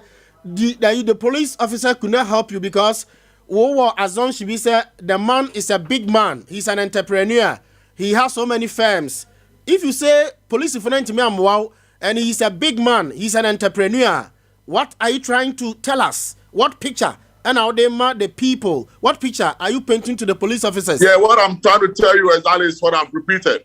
Boss, let's be honest, okay? In life, you see, we want the rule of law. If you say we believe in the rule of law, sure. everybody must seem to be equal before the law. You understand? Sure. It shouldn't be in books. This is not something that we should only learn in law school, that we are all equal before the law. I'm telling you that in practice, what we observed was that the police, were there with about 25 police and immigration officers to retrieve the children. The order came and they couldn't facilitate it. So let's leave it there, because that is not an issue we want to interrogate. I'm not a security expert. So maybe if you go to the regional CID there in Sunyani, I know the CID and the commanders there, you can go and verify why that first attempt were not successful. But we thought that, well, the man made a lot of pronouncements. He even threatened me. I made a case of threat of death against him, because I was at the immigration office when I brought the bailiff, and he came there and threatened me that he was going to kill me. I was going to see my blood. The IGP ordered that we make a case there, because I was just there to pass on. I wasn't even at the site. I was at the immigration place when he came there and met me there with the bailiff. And that was the problem we had. Okay, so, even a case of... Kazo, Famiko, the particular day now, mobile honor. And then they see, what happened? That led to the arrest of the security men. You see, the bailiff was there. The bailiff is called one Mr. Obon. He's quite elderly. He was there to serve the process on the lady. And the man just came throwing insult at everybody.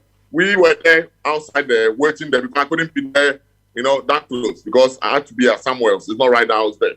So the man came and was like, he wouldn't let the bailiff work, or he didn't understand why some police people had come there. And he started searching. He said, we don't have a case against the man. It is the daughter and it's not that we are case with. So when we went there, instead of going to ask for Ernestina, they went to ask for the man, Mr. Bennett. And we're like, no, the man is not a party to the suit, or the children involved are not, the parents of the man is not the parents of the children. So there was no business going to ask Mr. Bennett permission before you go and talk to Ernestina or execute the court judgment when the bailiff was there. And that's why I said we want to leave those issues there, because we made cases. I made a case of threat of death against the man. Right? I took time to make a statement. He was detained. They gave him bail on what? Self-recognizance bail. Right?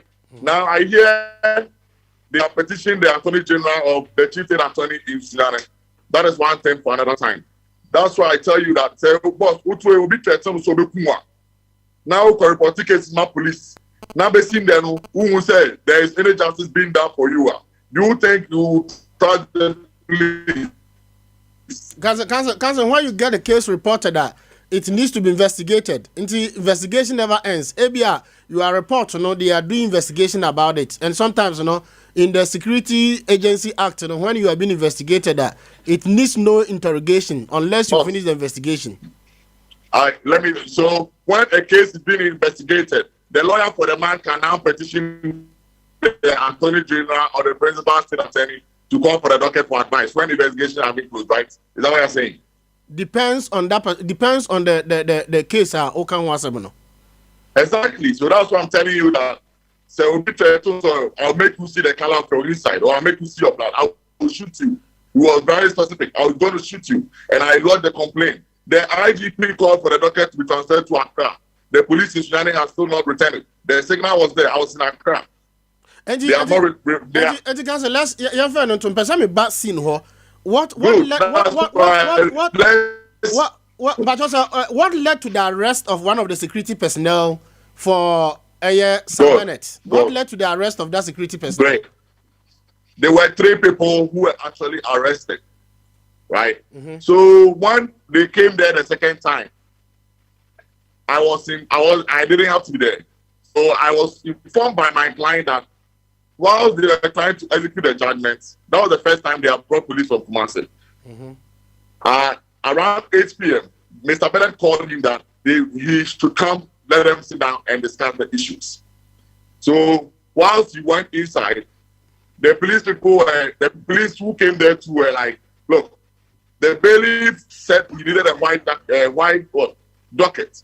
which the Tema court had failed to give them, though they are sending them soft copies. And they were like, no, we don't work with soft copies. So the bailiff needed to come with the white jacket, which he didn't do. So the police had to go back. Before they left, they beat my client there. Mr. Bennett's tax. Those guys are thugs. Or we call them tax. There are about 8 of them. Pick up the whole area, knowing that the guy will come and they were going to attack him. So they had a knife on him. But Council, you are telling me, sir, you were not there. So how did you get to know such information? Oh, but what are you saying, boss? I'm telling you, I was on phone, I was on video. My client when was beaten. I saw it like I'm talking to you. I saw it like I'm talking. You can see me, right? Yeah, I can see you now. Yeah, I mean, I'm studying in the house. Yes. Like, they beat him. They beat my client like video like this. And he lost his wallet and other stuff. Yeah, you have to tell me. Now that you are telling me the member who the former, now they communicate to them. Because earlier you told me you weren't there. God. So when the police went again, right? Mm-hmm. When the police went again, they just chanced on the guys. So it was my client who identified these boys. They were at the conference center area. They are parked in a white pickup, right? They were in a white pickup. And when they saw the police, they ran back into the white pickup. Okay. So that was when my client informed the police people that these are the guys who attacked me last Friday. Mm-hmm. So the police went there and they found knives and other stuff on them. And that was how come they were arrested. They found what? Knives? Knives. Are you talking about weapons? Are you talking about weapons? I've not said gun. I said knife. But it's a weapon. Exactly. So why were they there? If you didn't have anything, who or say conference center, they never be back. Sure. Hotel they will be about. Sure. Two on our own. When you're bonia, and I will the employer say you're bonia. And now the police who done it. So omu done question can anymore. And the police for the question and they can. And or they retrieve all those things. You know they were put before court and given bail. And the council, so the case is before court. So I don't want council person say belief na no ba no na mo oba say obe serve Sam Bennett ne ba no ana say de na e wo krata ni mu no say yenje nkora ne mra no ana na mo beje nkora de na kwa na say you came to serve or you came to retrieve. God. The second time the bailiff came from Kumasi, he further orders that court had made and enforced the judgment. That was why the bailiff came there with the police. Mm-hmm. So the further orders that had been registered because, you see, the first court gave them 7 days within which they could come and set aside the registered judgment, which they have failed. So legally, they can't come and say they want to set that judgment aside when the 7 days has elapsed. So the bailiff was there that morning to serve the further orders and then enforce the judgment. That's why the bailiff were there. Eddie, but come again. Was it the bailiff went to do what? The bailiff came to do 2 things. Uh-huh. One, the bailiff came to serve Ernestina personally the further orders that had been registered. Okay. And 2, enforce the judgment that had been duly registered a long time ago. So he came there to do 2 things. Can you tell me the second thing that the bailiff came to do? Can you go further for me? The second one, no? I said the bailiff came to serve personally the further orders that have been registered by the court. And then, secondly, enforce the final registered judgment of the UK, which meant that the children ought to have been returned as far back as 23rd June. So the bailiff came to do 2 things. Auntie, Omoba and the bailiff knew who about no. And I said, what happened? Yes. Oh, okay. I mean, the bailiff served her personally in the presence of the Mr. Bennett, her lawyers, about 8 of them, I'm told. So after the bailiff served them, the police were waiting for the bailiff to tell them that he was now ready to enforce the judgment, which is retrieving the children. Then they could assist them, bailiff retrieve the children. So that was what. And that means that and you personally serve the lady. There is proof of service to that effect, that she was served personally. In fact, they play some tricks but there were 2 copies of that. So I think she was in a yellow dress. That's what I'm told. The bailiff served the lady personally. The proof of service is there on record that she was served personally. And were they able to as the second verdict also said? No, because they were resistant. So we are citing them for contempt of court. No, did he personally see the children? Boss, these are matters that you see. I don't know what answer you want me to give you because I wasn't there. The bailiff has proved that he came to do his work. He saw the children. You see, he saw the children. He accepted the blame. So me, once I wasn't there, and that is not my work. I think we leave the bailiff to do his work because there's proof of service, and I have a copy of the proof of service. Because you're a lawyer, that's why I'm also detailing. Say, if you have the order from say Yemfan Koradambra with the said date 23rd, and I even heard say there was a time, say at least by 4:00, the children should be exactly 4 p.m. Yeah. And not 4 p.m. And now the police are there. The bailiff Yehu Obana 7 with the first letter. Now the children are there. Why didn't be the execution of the retrieval of the children, as the court said? Good. I'm happy you asked. You see, this is the problem we have in our system because I would say, well, I'm not a bailiff. So this question, the bailiff can rightly answer. Why weren't me retrieving Kolano? Okay. You understand? Because he came to one and said, the second bailiff has done why he couldn't retrieve the children is before the court. So we are going to get it. Then we'll try and do the contempt application against them. You've been a lawyer and now you're UK based. Osha the Rambo. Me a Ghana based. Me a Kumasi based, boss. Oh, stand for your correction. Thanks for your correction. That was. Yeah, I'm a Kumasi lawyer. I'm not. No, fanatics in a memory. I remember who say maybe you may be a UK based, but we are Ghana based. Yeah, thank you very much. Oh, fanatics in a mama yes identification. No. Oh, that's wrong. Yeah. Okay. I'm a Kumasi boy. Okay. Right. So the see here or resident now mudigina so now model letter nearby no can say happen in UK.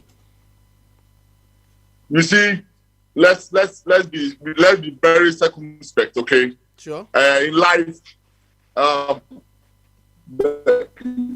if you are a man, are you not? So that you can be in the shoes of my client, okay? Let's not be emotional. I hope you have children. Yeah, I have so many children. Great. You see, if for the past 6 months you have not seen your child because somebody feels they are rich and powerful, and that because of that, look, the man could tell my client that, oh no, my name can't come over. Now, money don't move you. Papa, so, Papa, now, bound and I worry, maybe I'm for them, which will be blessing for you people. One decide that I'll not let you see your child. Oh no, my name called oh man already 72 years. Would you say that is a fair comment to make to your fellow man? If only it's not an allegation that you are saying. Boss, I don't have any reason to lie. I'm a professional. You understand? And that's why I asked you a very personal question. That so man 6 months now person who court and say the weekend that I video call na Oban say on say all my own video calls, right? Oban papa Uber for so judgment. No Oban papa just say, oh no, there are videos I can forward the video. Opa, send me your WhatsApp number. The video was recorded. I can forward the video to you. The lady, the dad, and the lawyer. You understand that I'm no client. All kinds of no my name come forward. Now papa Oma Obano I find back a cataract, small girl, small baby, no. Acquire cataract operation. I also review. Due to the negligence of Ernestina, the first daughter fell down. She had a crack in her skull. So if you're a father and you are this passionate about your children, and you don't know what is even happening to your children, and you want to see your children so badly, because who named the young man? Now, Obama wants to catch you say, oh no, my man, boss. It's not about the law. It's not acting like about the law.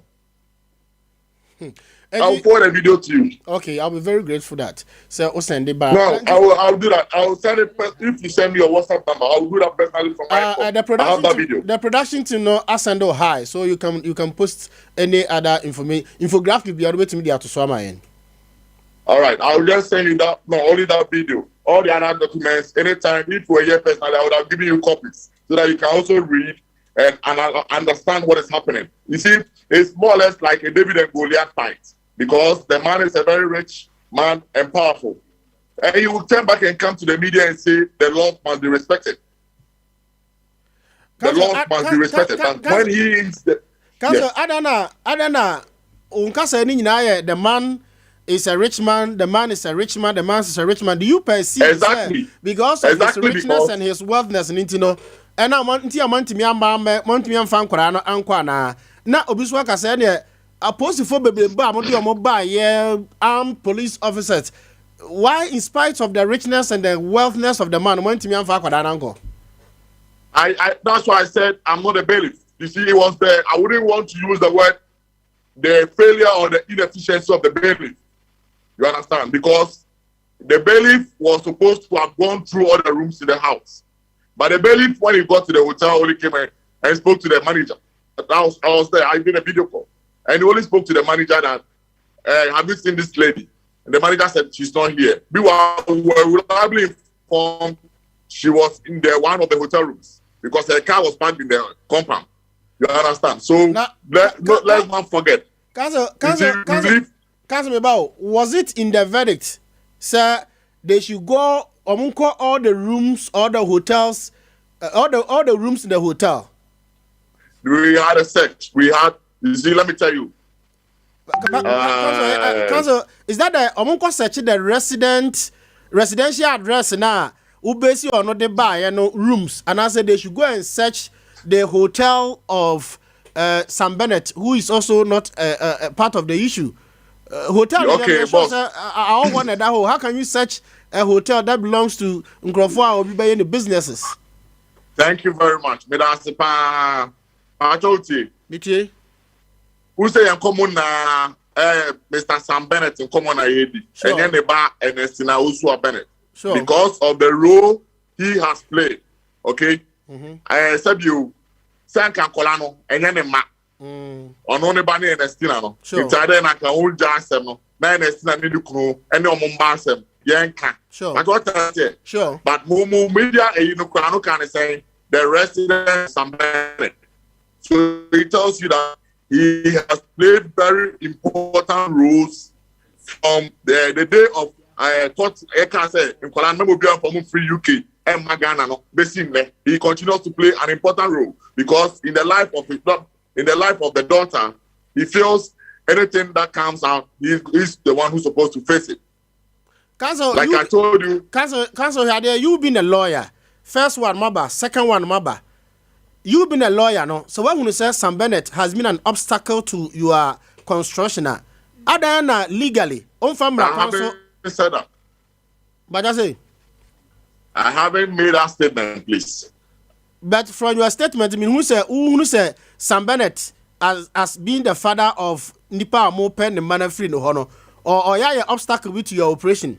Why don't you legally? No, that's why I asked, like, maybe some questions. Those are a former police officer, right? Sure, yeah. Say, yes, my police inspector.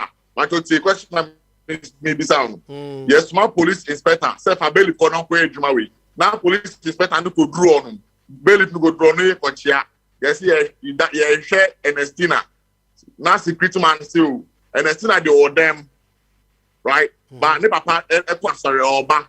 Now police can say ne try ne papa number boss. You see, yeah, when the ladies there, the children are there. Now police now it gives you the situation we are faced with. You understand? Council depends on the statement. Was it a search warrant or a bench warrant or what was it? What was in the letter? I don't. The search warrant. You see, we had a search, and you know the police have emergency search warrants, right? So in this case, what particular search was in the letter? Boss, I asked the question, do you know that the police have emergency search warrants, right? Or you don't know that? Yeah, I know. And I'm saying, what particular search was in your Good. letter? So there were emergency search warrants. Again, you also know that the police, I'm asking the question, you know that the police, when the officer is above the rank of ASP and they are conducting operation, they can search with or without warrants. You know that too. Yeah, go ahead. Go. So that is what happened. The emergency search warrant was there. The officers who led the team were DSP and above. So they didn't need, you see, it was all 2-in-1. I'll put it that way. Cousin, this is here. What is the way forward?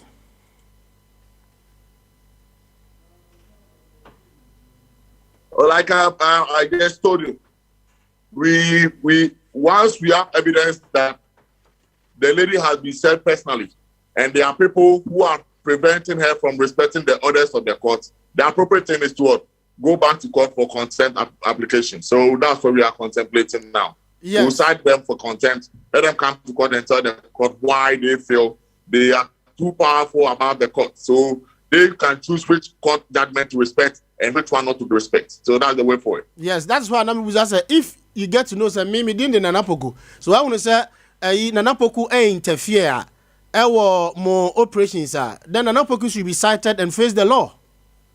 Yeah, but that's exactly what I've told you. Okay.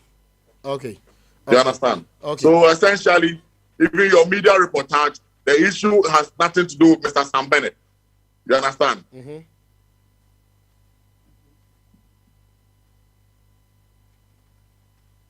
Hello, Council. Hello. Yeah, Council. Pacho, what's the chain arsenal? But now saying. May say this whole case has nothing to do with Mr. Bennett, but for his what?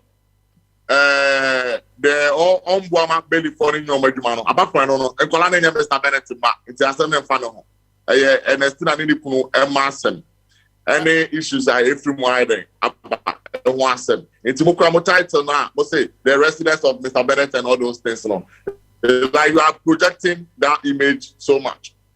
No, but that place is meant for the CEO of Bennett Company Limited. So that place is a residential area for Sam Bennett. And alongside... Okay, so like I'm telling you, I have copies of the Omo Happy Personal Medical Continent, right? Mm-hmm. House number 78, South Road, Sunyani. I don't know that. Okay. It is they who provided that address as the residence of the lady. I have a copy in my hands here. So that is why they are able to come there. If this address wasn't given as her address, we wouldn't come there. So based on your address, no, any location at the we the citizen area, the CEO of Sam Bennett Group of Companies resides at the said located. Okay, so can I read something to you, please? You can. Let's read the actual. You can. All right.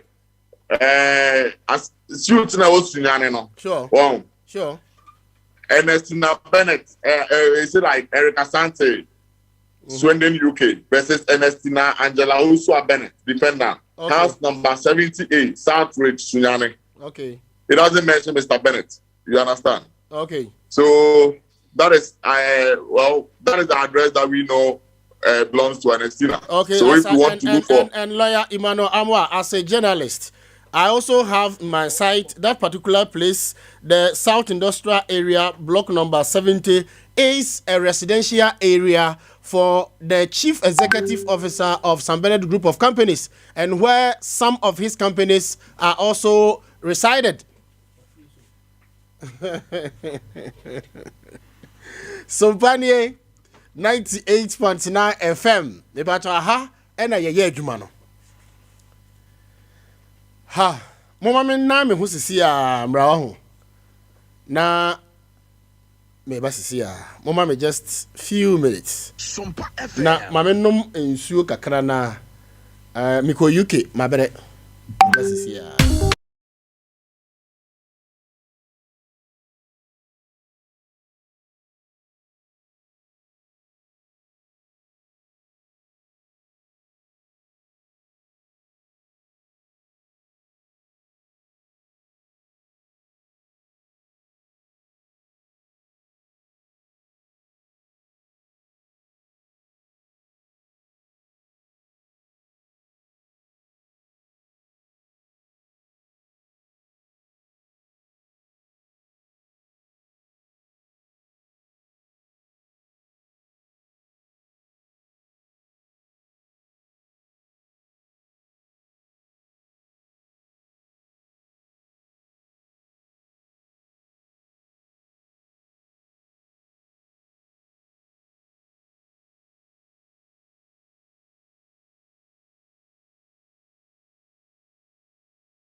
8, 9, 10, 11, 12, 13, 14, 15, 16, 17. 17 among 18. Obana ultra camera and ho 19. Afi hwe police for nache. Sompa FM. Aha, no mo de no ewura ka num pachoko Facebook na hwa de na mo de wura ka. Ono na me ne be di nkomo no. Ni maajo. Boko de. E ba jo ho ye. Hello ni. Hello. Boko de. Pacho via boko. Yankopon adom. Je se de ho ye. The thing there no ya me hene na me ya. Deɛ na si ye e wo ho na wona na apolisifo na che wo no. Pacho ai. Tell us. Deɛ na si ye. Me wo ho no pa na police for eba fio. Me ni security for e wo fio na ye adwuma. Okay, so you are part of the security personnel or more some benefit ho no. Pacho ai. Okay. Let us see. Nti ya ho na police for bank ye ni na kwa na ejina gate for your press conference. Mo senchire for no ana ye nyina ye go gate na so ko eto kaka. E di ba ho kaka so be so buy inside na me do onya abotre na daddy ka say why lawyer ne nkofo nkwa na rose buy inside na police for the door so go bi antimi nkofio.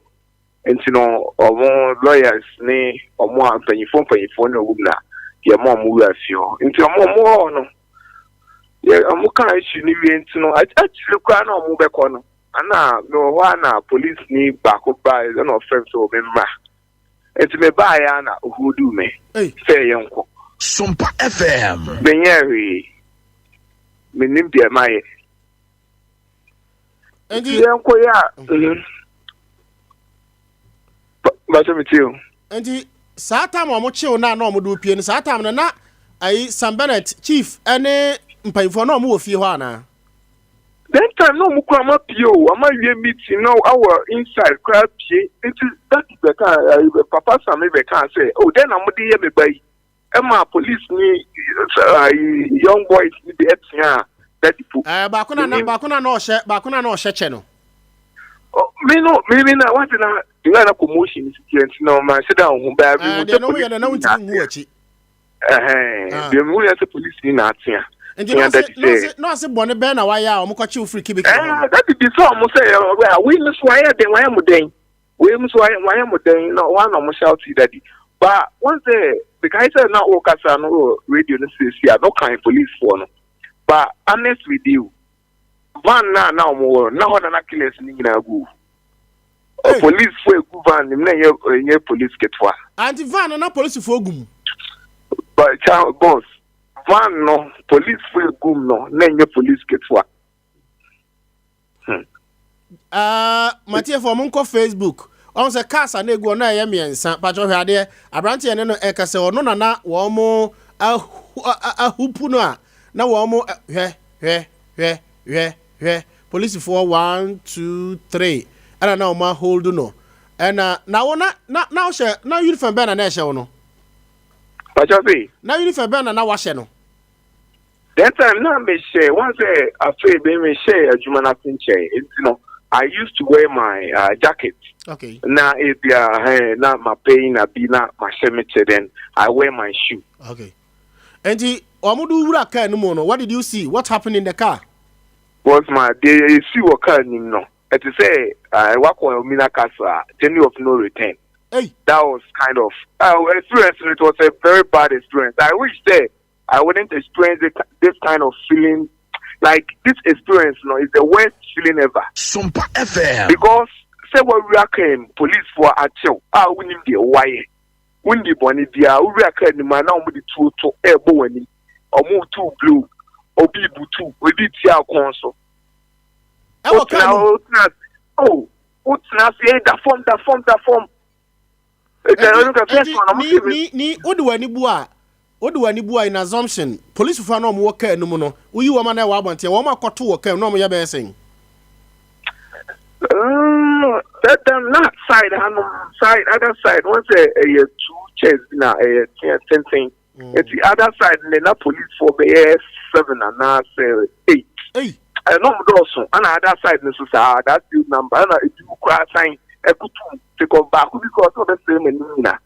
Or now, Cadena near Banane, you. A group I become sign you to a magazine, like or the papa in the Trunina. They see I'm because I come to one papa. And you would have no more bow. Missy, oh. Omo me papa miss minim de mai ose me ne wo mo lawyer din komo sesi ose mo threaten no bi mo on ba first one second one ne o mo threaten ne se mu nyana mbekunu mbabunu na dade why threaten no ose mo security personnel na mo ho no bi mo threaten ayi ono mo lawyer no obian threaten obia ho security personnel say ho obian threaten obia ho. Na tama bailiff ne police for no buy no sa time na wo fie ho as at first time no as that mean no that me can na no de o mo bo no o mo ba bailiff o mo fie o buy na wo wan na me den time me kokumasi enti na me tike mo kwa me basunyani abakwa bi kusunyani da bi o musa say na anu ada yo mo ba ya o mo chi wo no that very day no satam no now when time ampanfo no ewurawura mu no satam na wo wan na wo kibiki ho ana that time na bi kibiki na mka na main entrance nti o mo ko ba ya wie ya na police for no ba ko ba say obe holdu o fem say me ma enti be ba ya no holdu me no so why den na me lim dem ai na ka no na ma wo ma police for bi wo ma police ba wo mu kwa na ye na video ni no share down violent ai me say violent wine color na enti wa mo do share kan wa mo do ko hen o mo de me ko headquarters ai regional headquarters but why o mo do ko says o mo do ko hen fa o mo de me ko headquarters Sunyani regional headquarters sesan o mo do ko ye den o mo de ye wo ho no I'm see me okay that time they na consume me I'm try am no ansem say last time mo ba hon crofo bi mo ebu mo no ma bi Sompa FM and from San Bennett baby a na dwuma no wo no ekopem say wo mo do regional headquarters wo no de na course wo ka num boss ma asem na me ka me say o nko hey no me no kwa police mission ka say na na boa we pa I didn't come to I didn't go for some kunyana because me that time no I thought say honor the moon is like my life is slipping away like me to say yeah we the room number 2 no because the way I see you know me when say me a police for because besides I say more violent like human rights civil rights because no more on the year me no it was very harsh and that a matter comfort my name our mo bon sa pepe enti omudu headquarters one why na do for soro ho no omo panyefo ni bi and omudu call CID and regional commander na say me pe ba bi omudu call e omudu me okay omo ma metina form wo animo ansana omudu ye ko dan bi man sana omo betwere ya no asem then time ye ko omo say then time I saw omudu me ko no ana daddy father pastor me kra ba enti no be hu no school dem dey ayo ni kafra na me say kafra na o ka kire me no be bo mani press na me so because the course no it was very bad now onkwa na mo che wa na sana mo do so omo chi boys too bi so e ka ho na mo nyina mo o ka num boys too no what the beginning ba no boys too no mo di kan chi omo then time no mo so mo chi ka bi mo conference so ba me nim den ti a omo ko mo chi omo na boys so mo ya dwo San Bennett ho but me omo de minimum omo me nim den ti omo chi omo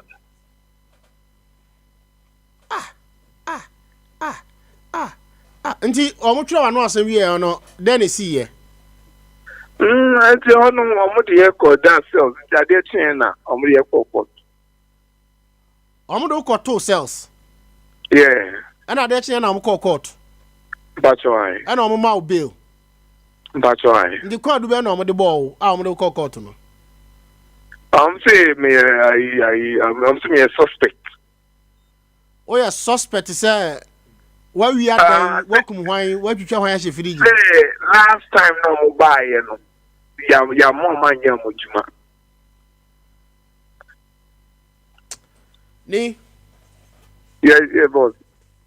Pensuosia na pe eye ochina so hwe na oho anya de akọ 21st clinic na wo mo enhwai Pacho yo. Ope ka kire papa Sam Bennett say ompe kosua bi ma oni na wako wuo ne nkwanta that is wa share me papa. Oh, that is there. Issue ni see no wa share me pa and no credit there. As you said, you media wa dey no. Mabo fine, but don't want fine. Oh, one no be what did you be daddy share me pa. Okay. Oh, yeah, the next court hearing da ben. Somebody said, who's it that time? They were not, but we don't have been no. Somebody said somewhere around October. Name it, that's why. Okay, Mr. Medasi. Sompa FM. I was here as a one. Sompa FM. Adwuma ni nyina na yaya no. Adwuma ni nyina na yaya no. Abrante no mo chie no no, ene na di nkomo no. Abrante no hwe de omde ne kɔ no ene na di nkomo no. Nti man kan sem bia enim. Ai, ona ye ni wura ka enum. Ona de kɔ so. Ɔteye. Di se wakan de wakan nyina so eno so nkyerɛ sɛ ni nyina yɛ no korɛ. Ono kwa na wura ka enum, you and I were not there. Dr. Alhaji Mahmoud Bawumia, I could. Na asɛm ni si ye no. On se me ka kira wo say Sam Bennett company na wabie no. Area ho nyina anya ne dia. Pata wata say bi mo sisi fie e wo area ho. Enti one se wa da so na wo ba wadwuma mu. Na wo ba hunu se nema we e koso sara, how will you feel? Enti ma menko residents na wo mo atwa ho ahia na musa say so who be a die ne see and how did he or she feel? Over Majwe. Yeah, me so far. E ba cho bi binti fadi ni esie ma me kakra wai. If I show you. O te ban area ho. Sompa FM. Incident we see in Anami ho. The council for the respondents on home. But asem no e wo court until I don't want to go into the matters of the case. Matthias, so tell me the executive summary. What happened? The APN said the medical cano meant to me and can't because I have no authority for my senior to comment on it. But right now I can depose to the facts which are within my personal knowledge as far as the case before us is concerned. You are entitled. You are entitled.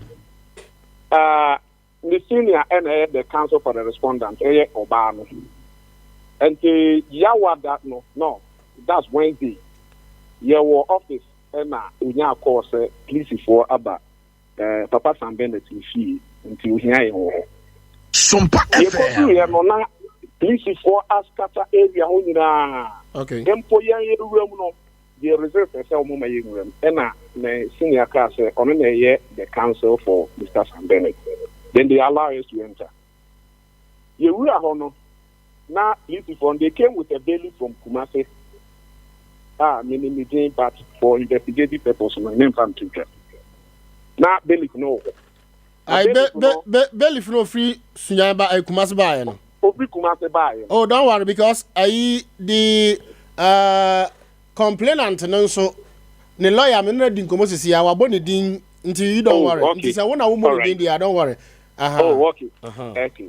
Okay. And see, my boss said this almost purpose or modification Kumasi buy no anything. But please is so good feel na and then meaning say Ghana police for your power now in South Somadi near bit me I don't know. Please if we buy yes South Somadi ne more frightening Yama Bupo Muti be job, but they said a whole lot of. They were very scared. And see, you told Belly, no, Edin Common or Castle. He came with an order, say, on family retrieval and crabby or more custody of Mr. Sam Bennett in the premises. Okay. And form of Okay. And my boss can say order being, and also they have a foreign judgment or more register say in family fan crime. Now my boss you. And also so you have fiery respondents and fiery motion to have the foreign judgment set aside, and also an order to decline jurisdiction. Now you refer matter no to CJ, that is Chief Justice, non determine where the matter should be determined. And the whilst our case, appended hearing, we cannot determine anything. Gentlemen can be anti to me and execution of one banner. And then okay, other CR47 no, or the 71 rule 10 now, a Kasapa will say application be to have a judgment to be set aside. You cannot determine, and I want to make enforce judgment and execution until say you have final determination. Okay. And the bailiff was convinced on that. And yes, best say a true say you have motion to have the judgment set aside. And you want to register no what High Court number where you free the senior and on 1 year inquiry move. Yeah, High Court register no and no frame and no case yes, it's true. Or more after motion be but sa communication no na speaker out na mo nyina mo witness and answer witness and the presence of including Mr. Sam Bennett, and then one of the senior most lawyer was a Bono and a half region no home in Bonitu. In the presence of the police reform free Kumasi Baye no. Police reform free Kumasi Baye. Okay, to us. Enti ọfẹ na ọka sẹ ẹnukẹ wayẹ saa enquiries na ho nti ẹnukẹ sẹ ọno no ne duty as a bailiff no ontumi enforce execution no kwa as there is a pending motion nti no ọmọ bẹ kọ na Sompa FM. Okay. Yes, okay. Nti yẹ ni ọmọ nyinaa ni bi sẹ Sam Bennett ne ne yere ẹni the lawyer na meka no ẹni ni senior nyinaa na yẹ ne Omunina AP Ababonten. Okay. Ye pie ya na ye hu say. Police for na bogididi area sense the cubicle na it link to Mr. Sam Bennett premises one. E ho no mo say that security man. And the mechanical said this is not the way to make an arrest. If you want to cause an arrest. Mobile na kanipa no ka say on mamu kwa mamu nche no kra wa ye bone kra na mamu kwa mamu nche na. This is not the way to go by. Emma omokra tete me ho na eja omode emran kito omo na ode no kito omo na omokoye enti ade akye na yete se ye de omo akogina second district court then my name is senior koye na me senior ekoma omo bail ewia no Thursday ewia no ye wona esanya call say please for na sanya ba na this time round be ekra no mo do so say nra no omo bae enti yemra and I'm in senior two car. They could do a promise still, among my young room, and I'm senior car, and me the counsel for the respondent and Mr. Sam Bennett. So allow me to enter any room. See a room, no, not barely, no, any policeman, no, every Mr. Sam Bennett premises were almost searching in here. Bailiff now. Bailiff no free Kumasi Baye no. Yes. That same David and Asanyaba on it soldiers police for number. With different court order or with same court order now. Mo settled no homa ne tin who as a bailiff no. I'm coming to that. Okay. And no na ye wura ho no. And a police for only be catch and say the lawyers have come. They have come. And the bailiff no any police for no every die. Nti omo bae no na me senior bisa me say bailiff enti ufi say dia wuye eye say we betime awura obi premises akọ searching with the person's presence and Obeka say he is working with a policeman not below the rank of ASC so he can conduct that search and Obisa say which warrant and an order from which court or the yes for search no. And the almost signed by and the captain said, Mr. Sam Bennett in the and they should stay for Mr. Sam Bennett to come. Now you who the way forward.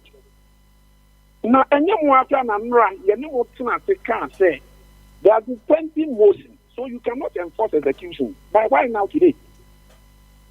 And Obeka said, what the register and I'm a register and I say, motion is not the same as stay of execution, stay of proceedings. And you know, Omube to me about the enforcer of judgment. Yes, register then or can a register no na yet determine or your judge? No, register no take it. Name fashion from the judge. Yes, a which judge? And I mean, equal be say. Time all be judge, Nama judge, and I can judge and can see when in direct and a reporter speaks on the register.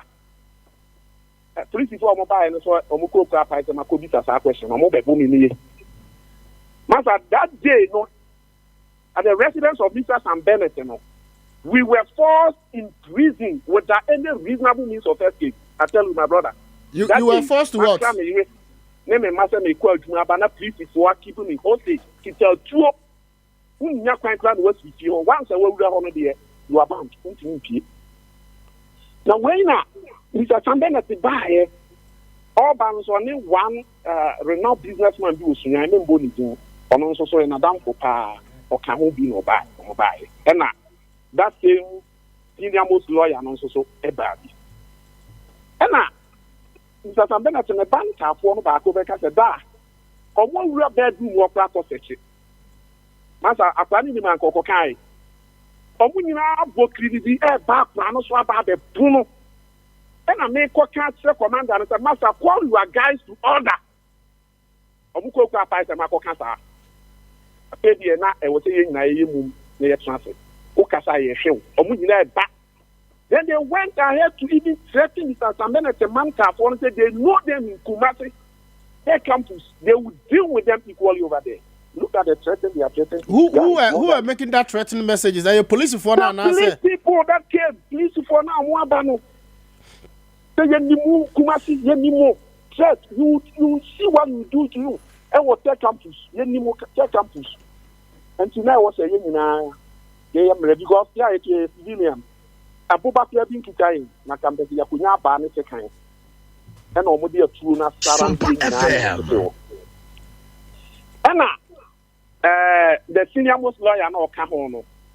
Obisa Billy Kunaman, Yena Billy Kuna say he has come with same order now, but now there with clarification and to make me I search now on mobile. But they have believed, say, and crown them, I mean, or more the residence of Mr. Sam Bennett. That's the issue, and one or more order, and crown. And lawyer, and this almost said, so you want to conduct search in that house? Yes. And they came with media men, and man, you know, be a normal camera or more a view. So they wanted to go in with a camera. And a lawyer said, no, you can't go to somebody's private premises and take a photograph of whatever you see there. And the more media and the more phantom thing. Then they cannot alone go there. We have to accompany some of our people with them. And the Mr. Sam Bennett, hotel manager, then the ASP, then some of the key policemen, then they went inside there and conducted their search. But inside the Papa Sam Bennett, the personal residence in an hotel. Personal residence or Dama, the activity towards Dama, the channel, a home or Murai. Okay. Then they conducted search around everywhere. While they were conducting the search, the police people non so I don't know, someone Sompa FM. But they say I hear such for more than almost almost see a beer and almost so no more checking Yakao or non so. Once I will come to me through and look at Mr. Sam Bennett in the premises. The fence wall, security wires to do so. A band yet they cry in a Udafa. And yet they want a drink. There's a be the Unya confession, a confess, the catch Unyan Copon, the BSC, Oko. And yet they hold Mema Yadaima. And in a moment, no mobile, no Monsieur Marco conductor says, you be so mamma here, or more. Now, they want to go to the they wanted to go to hotel hall. Now, what did they say? Obano, a year Juma with food and beverages, Mr. Sam Bennett. na affidavit ye documents na ye file ye na affidavit na wo make sure say ho no ba no eye adwuma. Then my boss asked me say, so you cannot rely on the affidavit. Documents na mo say it doesn't hold you. You cannot rely on it. Now they are complete your ba anything. What is documents na ye adwuma? Nti court to say momra na executive judgment. But you are not relying on the same document as ye adwuma no. Rely on information I also they are complete ba no. And they were more. Then because I'm better to say, yeah, more kind. No, more correct a hope. The food and beverage, or your managers were more correct hope. You saw more hope. Not that they were not still convinced that, or about 130 bedrooms. I'm making up a castle. Right now, I'm not for logic or hope. Also, no, would you let them go there and conduct whatever search they wanted to conduct? They went there, they came back. They say no appeal. 100 and maybe cancel 100 and something rooms so you can search ho nyina. And then I think then I too happy for them. The one yet, but some Bennett allow them say once I'm okay, if only you wanted to go there. Even the senior most lawyer no crack say even if they want to climb on top of the ceiling to conduct their search that they said they came for, they can go there and do. Because that time no one more so you wanted to offer everything so that they will be convinced and satisfied for whatever they came. But Wadaroma famiko school kakra o ben cancel no me nana poku ame no kasai na mabeje hotel na me ne Miguel ana ebi kura asabio makofo obi yire ena me na ba be hye ho na senye se bi a ntimi ankwan ko wura ho a na se me da ho na so mo ba searcher when ebi amako out na ma bie pono Miguel ne ebi am illegal adibi am ye no ho na so whatever mbramu no have you served me as a hotel enya allow even search no kro mo buy ye no order no le buy no enye allow nye mo mo di buy ye nyina no emra kwa mu no enam ne fan so but the nipa abrabo ne nipa nkwa akodi no the even ade ombe repetia through work now the more no ombe ye convinced no mo ama okwan ama wetimi apia abonten a I think say you have to give and so baby na dure there na baby na dure there na say my life was at risk. Oh yeah about 50 policemen. Yeah obia kitatu 50 policemen about I couldn't count them but you know me them agigua because video no kra me hu be 20 and car na esu so be 5 gum but almost say bus black bi na esi ho no van bi no almost so gum bro be 15 and 20 yeah and asem ketu bi a wo betra bia no ba ko mouse onu nyina na eba o ka asem na me say so at the point that just a matrimonial course you be pleased to enforce judgment na obi ne na irentamu asem I say cry minimum cry no pattern cry said the penny over 3 years and then the kito over 1.5 years.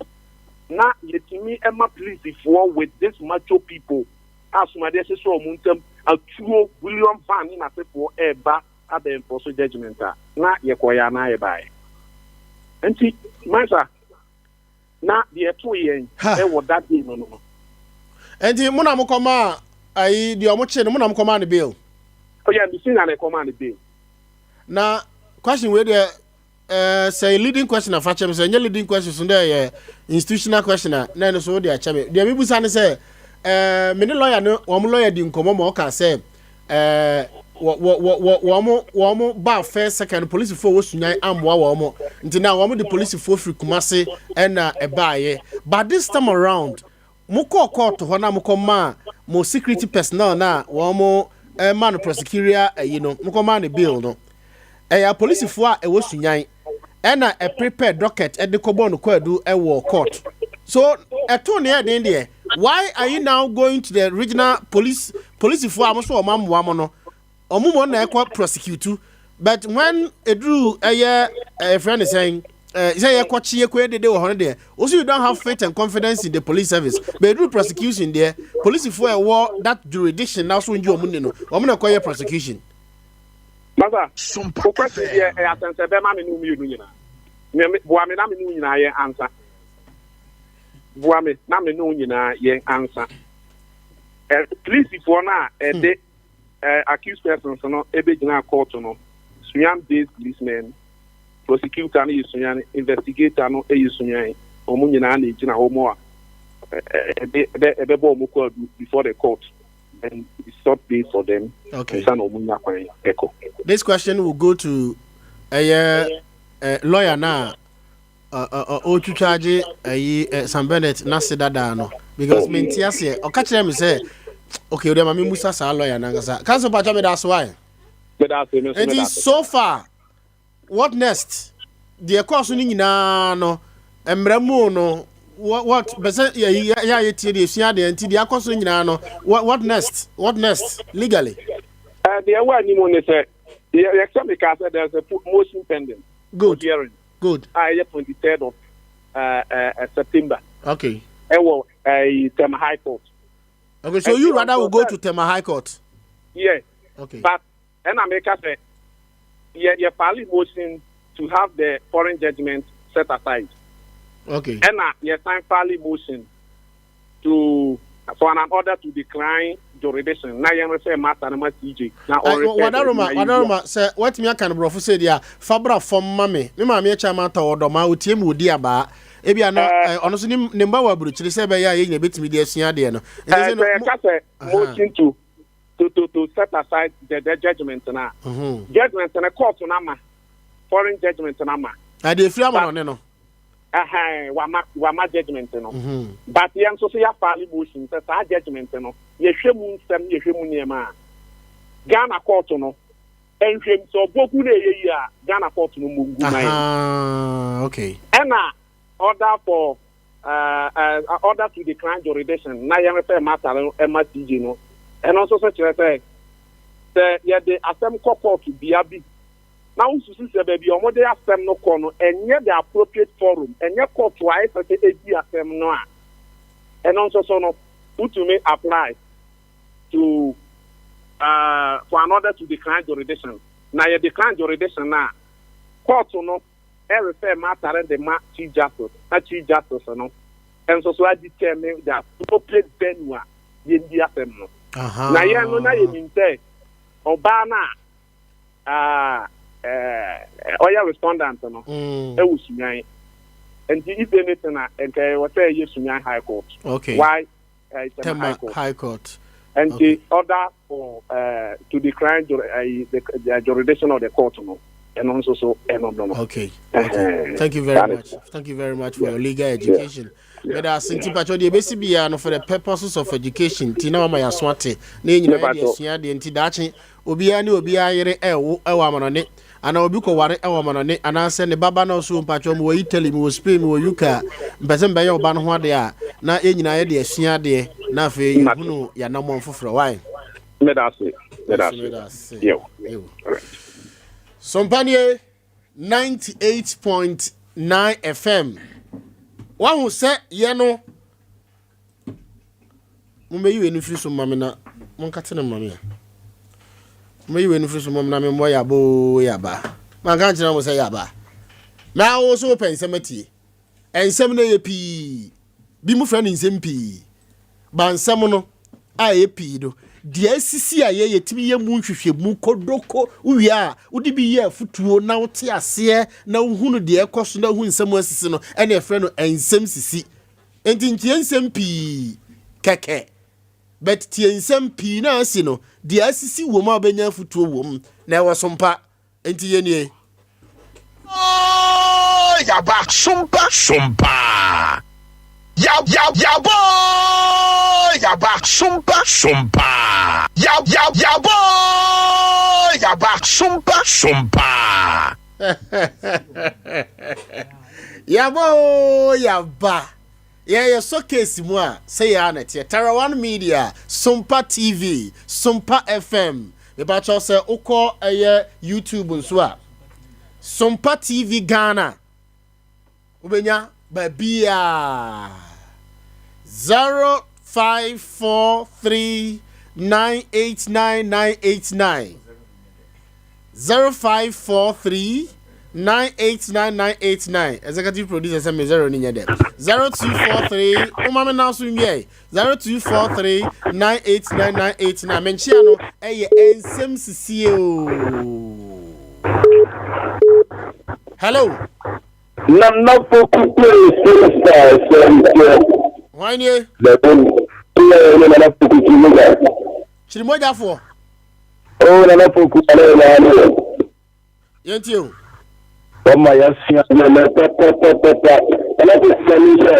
in fact na kupa to have area na Poku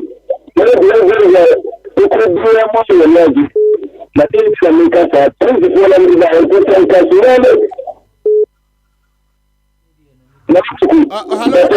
hello. What the phone out to loudspeaker na? What the to loudspeaker? Mpacho de bi da na lokra. Ne ase titu aso yenko.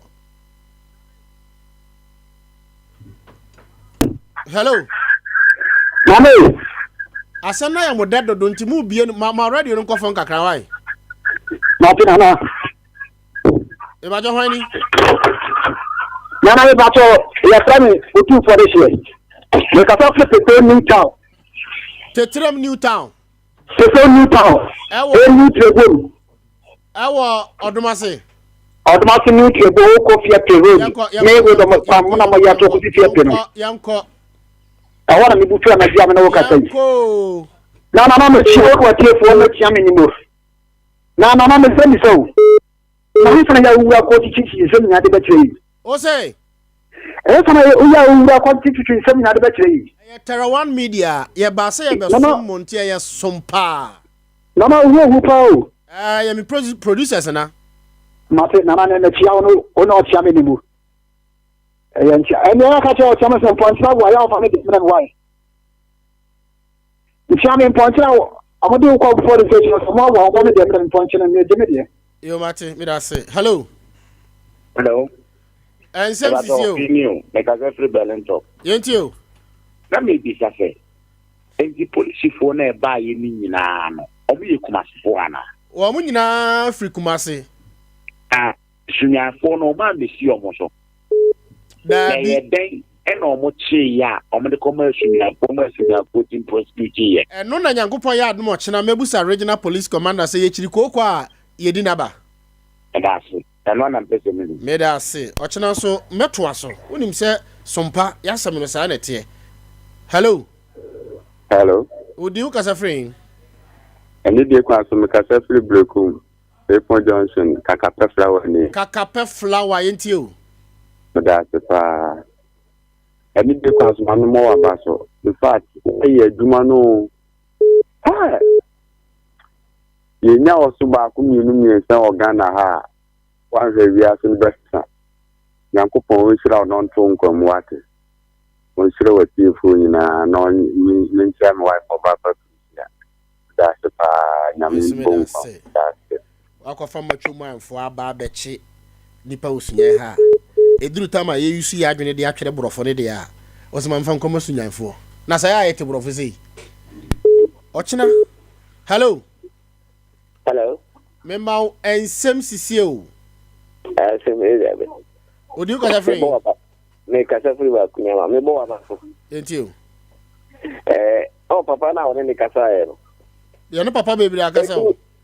Lawyer na wai papa ne je no ai kolani papa na lawyer no. What the baby amukasa duru ye no. Enye se bi ala ne na enyo. Questions na upushima no na ase ontimi nya no. Ususu se na me questions na no den won. Yes, anything na man kate ne nyete bi na line na kate. Na ensem na no odin igino onye ma o ye no sunya hare de ma. Oye lawyer nka na zenka o jawe bi na nka o school kakra. Set bia Terra One Media chief executive. Member na ma ko law school. Oye ne sa do we Ora ka me bruta. Papa. I fast that mother executive producers and MCR. Almost boa me papa. Hello. Hello, Nana. Good evening. Can you want Nana? Nana join you because I fled it here. I didn't hear for you. Nana, no, maybe I say, China, some Bennett soon to me, and smash a pretty financial stress from a mama house. I just am Busa security experts. But so much, Nana. Because no mind the net and yin. Obia or innocent quite much now for Bonoqua. And this is a Milan Morgan Hana say. A Drew Stammer Mochi will be the Nako Court to the Audio headquarters of Fanuco Court. When is our police for Kuruma? Only some more the Argentina over 1 4 and 10 over. And now over is obviously for prosecutors. I've heard you say, prosecutors now almost Yabro for Kama, a question of court. Oh, watch it on Grove where we are saying for Moko Court. Anana Omuka says, Sunya Krana season. It didn't tell me as I did. Sunya Kura. Hello. Nana, can you want? Can you want? Nana, Mamma about some.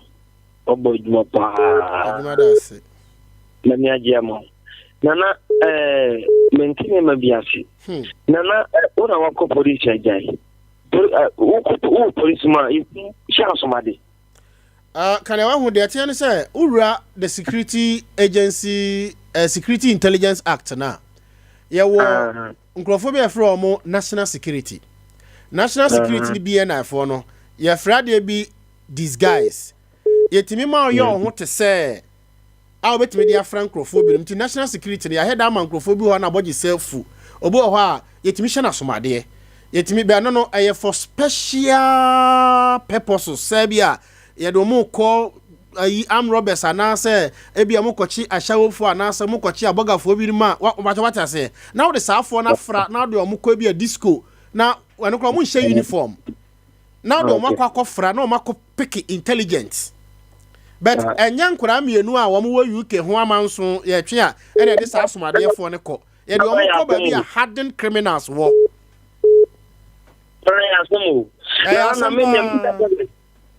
bunu na se omumu yo na omubia e pa ni pa ni report ze e pa pambeni nanka pa activity we na ni ko na kana fe papa asemo yes solomo omufo bu mo e kakra nana mirasi me da se hello hello hello hello Nsem Sisi o Dada Poku Piesie yey why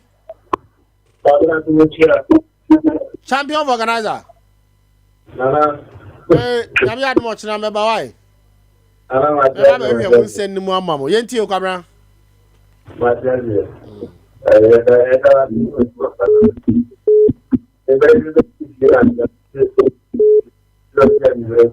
Abra, oda so of organizing shop muhana.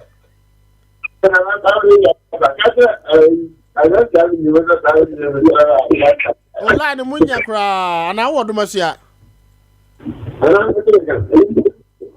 O wasi en nche hwana. Yo, kabra line no faint. Hello. Nana Poku Piesie. Why new? Moros yanko. Abaduma. A tear from the one ababisi. Mr. Roya no kase Obaduma. Nana. Yamo abaso. Maybe they make my friend say, "Oh, nipa mi ni small moka." Any to me a deal money na tia. I can't say yama so the brand on ever quite. Because on crowd of you, se bi pebi dia we fa ba ko because already paring in ama obi anwa na na se bi o si kan sa akora no bi wa ne nten a ontime hwe no obi o so ya de wo UK na is a minute na na de ye no great me hwe yemba nti we no de aye no ka okwadani bia nka obi no kra be ka se jaya we ja me no we ja me ma fa mi tinkin fa school fees kra mi ntia that we dey o se ye twaka mana metua nka wo de ne ba kra no se bi wo de ne ba dwane no Second, confirm what UK. I got to say, Mabu, or the wolf from. Ain't it your best reset? We the company phone me and not say, we far back, now, soon, Embra, because they are crying away. See, I said, yeah, AC Nana, what the new coast to Kura who was the because the best I bet for crown because my men and papa no dear. He say no more time I come because I don't bet my cabo pim. It is a be a winner back one. Here we are, Nana, focus the police for bay 50. Into me say a crown coast to Naba what the car. Won't you make of a crown of a new gun? What's the channel? Your best friend, penny for the same radio, mobile lawyers, me no cabo, or master Fabak, and I'm in Fabak, Titia. Now, say, Monfros and Brasso be na Homano, so I say, Mamencia, Domosi of Kazopi, Matis, Mammy, Ebiamukuha, one fear, Matis and Mobiamukuha, mean to me, Bodino, my dear papa, Madame for be friend, no cassa free, if I chip me, yea, or so tear and life. Pajo, Homano, so I say, hello. When you?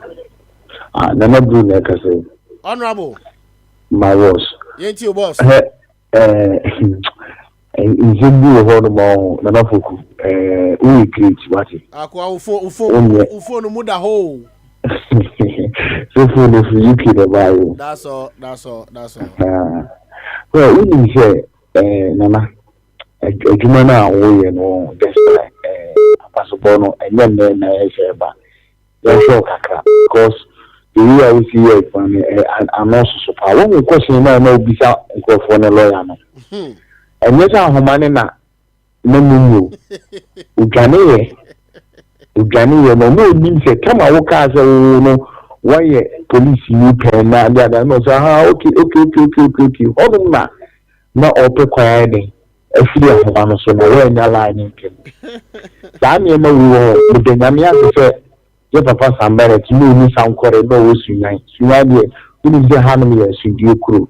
Some go some correct in Uncle Moko, I do like a police me. The think a police me that could be cruel one man could be willing to in Comocan or Crank Emma, Uncle Magic Crab, your good figure. Oh, he say, Embrano, say the Mawa, as a nipa, so now the Baba Biti. What I say, you. And you shall have her. Oh, where are you UK for us? Mogana, Mini Pacrana, Mounity.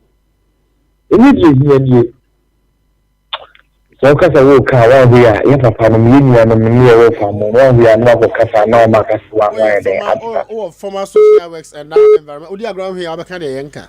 It will not make us a say, no, maybe say, we see. That's a roofy baby, that's a Bahanoma. Police for how you balance. So we should the whole Ghana. And I say, yeah, a woman near Pano. You're breathing balance. If you know, you're very careful. You have a minute. So if you investment, you can't offer the metro my food, you know, you go Yaba. You can be quick at your missing. If you know, and next time when you be Sano. I'm not very careful, say, I'm not very careful, partner. One who are the issue of the next time you do. Mate, but I said, indeed, answer any question or champion say a watch a minimum. And I mean, I say rest. And I neba. I could say, ya. Nanko, the police for you, but I am a friend, uncle. Uncle. Now, what Dana cry me here? I knew a single room. Oh, hello. Nana Poku Piesie fa Semche Obia. Metitiniana. Kenya. Hey, Kenya sin Totroso, Jedu, Amayo, Sompa Heba, Yabo, Yaba. Oh, Yabo, Yaba, that's it.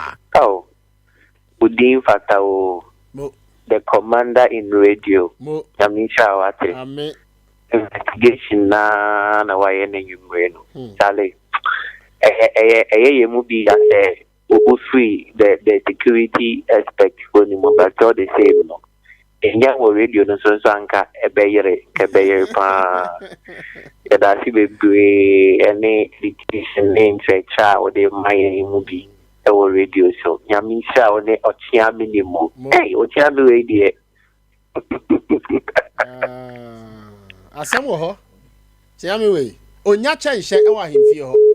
Ne ti so okọ Kenya ase ntotro so number 1 number 2 jedu wa mahini so kire se wo mutie radio no saa kopim go so asutifi north and south ko eye friend saying cam 15 kasape nyamiama brofredu awrade radio no mutie ni sim the aka say momfa advert ne mbra ka kire o heba doctor ka kire unia say ahana regions no etie ahana entrepreneurs tie what I say nti for advert ne bra for announcement ne bra na yenya ho adwuma ma opese advert ko Sompa TV e wo Kumase fabra ye de be fa ha na odwatonde ni nyina ya ton kama afa woto na bibi hawa wa se de si ye adwuma no me de ahoma beto dwa obi bo bayi obi do akotre ba bi obi asisi so do be ko police oye nsenchiro ni se me anaso ye hwan bra ne ne nkasa what I say one penny na obi ba ne de waba what I say MPP panyini bi agi obi sika so de ne be call police ochina mama ne ayi one na nka ochina oye constituency executive memma na panyan because we a potential MC ubet me the MC wo kuronum our region wem memma na bow the next 4 years ebi anom beba power 2024 ebi so anamo ma power 2024 e we rade nsem nti toto ne ma ye mama fa last na ma bre hello na Poku Piesie fa somte bajo hwan ni o bajo ya ndi ma ba so bi ya yenti o na ne la ba ku ne fa ala ne yenti o ya na Poku mi da se na me bo ba se juma o ye no e o san ko mo ma o eye ka ene ye kan se bas na Poku fa o sa ba se bokese pa ka de bi si o enti aka se ti fo se beto fu egum na te sensem no ka de tara 1 million wa me ka na te se man because it no abono from last week na me monitor se follow sa case where na wa nya botra remako remo ifa na Poku nya me shira na woni Richard Ekuyen minkai abusanfo na Richard Kunipa na police enforcement no di ba no ebi na be fa Richard nana meba ho oh Richard Kunipa no obi asabi yesu se wo Kunipa de se free mu no ye enforce police fo no musia asumade ambeta kina fa nko ye de police fo omo abotre aba betam diko e na onam no otu se di oke so obi enkola mienu keke ya force na no ni police for bam ni say be kro no bi na ekoso do ma break nkwan so no mo di police for no chew na Poku na bi na post office so me kan review na me say kro no bi na ekoso sa na nkola mienu ene ye kwa ko tintomo mu gidi so police akro no koso mut mi for enforcement ni ko tato mu na mo ko fo bi ba de she na mu di to bubo no se ye ngina na nka yambo no na ko pombe tia se bi amanfo bi mu kapa na Poku only thing is region mu jo se ada region na se kuro bi a masa na obetimi di bia be di se bi mu sa Krusnya na nka se na Poku so ka se sunya police for mbo mu ete mbo mu ye no credit na edit ya we mpe gidi ye mpe wansem so ye nka se ne mpe wansem ko no jo ente on be so mbe bi na tese BBC so yura hopa na ye maye ne kafra ye mani kafra na otu se kro ya etimu ankasa no ni jeans na kro na ankasa wa bi na mi yare se koto kro ko kuni na mi radical edi kokotokum na Poku mi du kotokum kwa sure ka white power me si na Poku bedo ni ko boso aso de anu team no na mi fa kan ko na Poku kotokum da Sunday na nra yoro papa so yejo abusia mo ma kinka messages ne kakra na memfansi why mesere mo mabre papa When we course on the bar neighbor, Mama sponsors in Norso, Mama sponsors in Norso, advert Nimbra, announcement Nimbra, catch the Unia, Kenya, Woman Hiniso, and Totro Sodomahin crew, by beer, what beer shop be a catcher as on Fambra Sompa FM, on Fambra Sompa TV. Na enko we are singing and yon tontone jet and dear and famano, and one I'm a pepe more sponsors, number in this why ma. Na fei me koba bia Michael Trem o say nana Isaac Donyina no say nana Danyina and o say nana more fire Elizabeth die no say nana Poku Piesie ye me hu so bi da more fire Bright K also no so spit all the truth also nana kanina this Bennett people are okay. Benjamin Adomakusi, the lawyer for the petitioner, does not based in UK, rather a Kumasi-based legal practitioner. Me that's Onanka Sakai. Chumasi Prince say, "Hey, Ghana." Benjamin Adomakusi no say, "I was there personally among the lawyers for respondent. I was one." Okay, we need common. Yeah, boy, and I say, "Nana, more fire, keep it up." Adolf Fayokum. And also the about said there are inconsistencies in what the lawyer for the plaintiff is saying, and also want some about PM has said of there or they abba and no asana more fire. Maybe I more one person more from me and from find cheme. Yankupon ya domo when him said yes so a case in Charles of course in the band eba.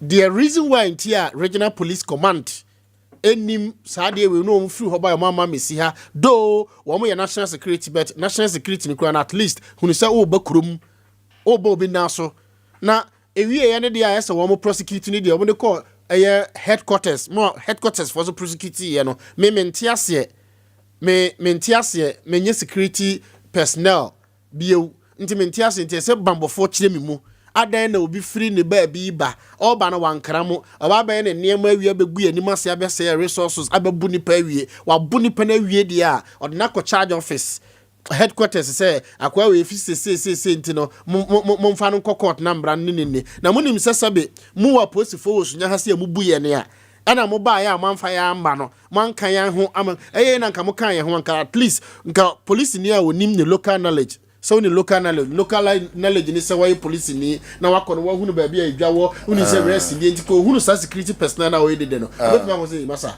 ye nipa no twaso on ba be na one na kasa but because of unim area ha unim ni pasu fiti ya pe what I say ni no cross afre echirem say omode tuo na yin bo ne tuo papa modru headquarters no police phone bisa wo mo say adentina ni tinwa papa isa o se police pen no free kumas by no lead o no asmo ka kire our police ni say na or resist yes other cancel no and two no, if that person good and if that person resist arrest also uye police ni a uduru ho ahun say wanya injuries wanya minor no refer the nipa odi ne ba so onfane ko hospital for treatment before prosecution. Ochira ebedi nkomo sabe ya nyala ya for bet ya hia ngoma kakra na course ni esro mo mfa nche executive producer na bet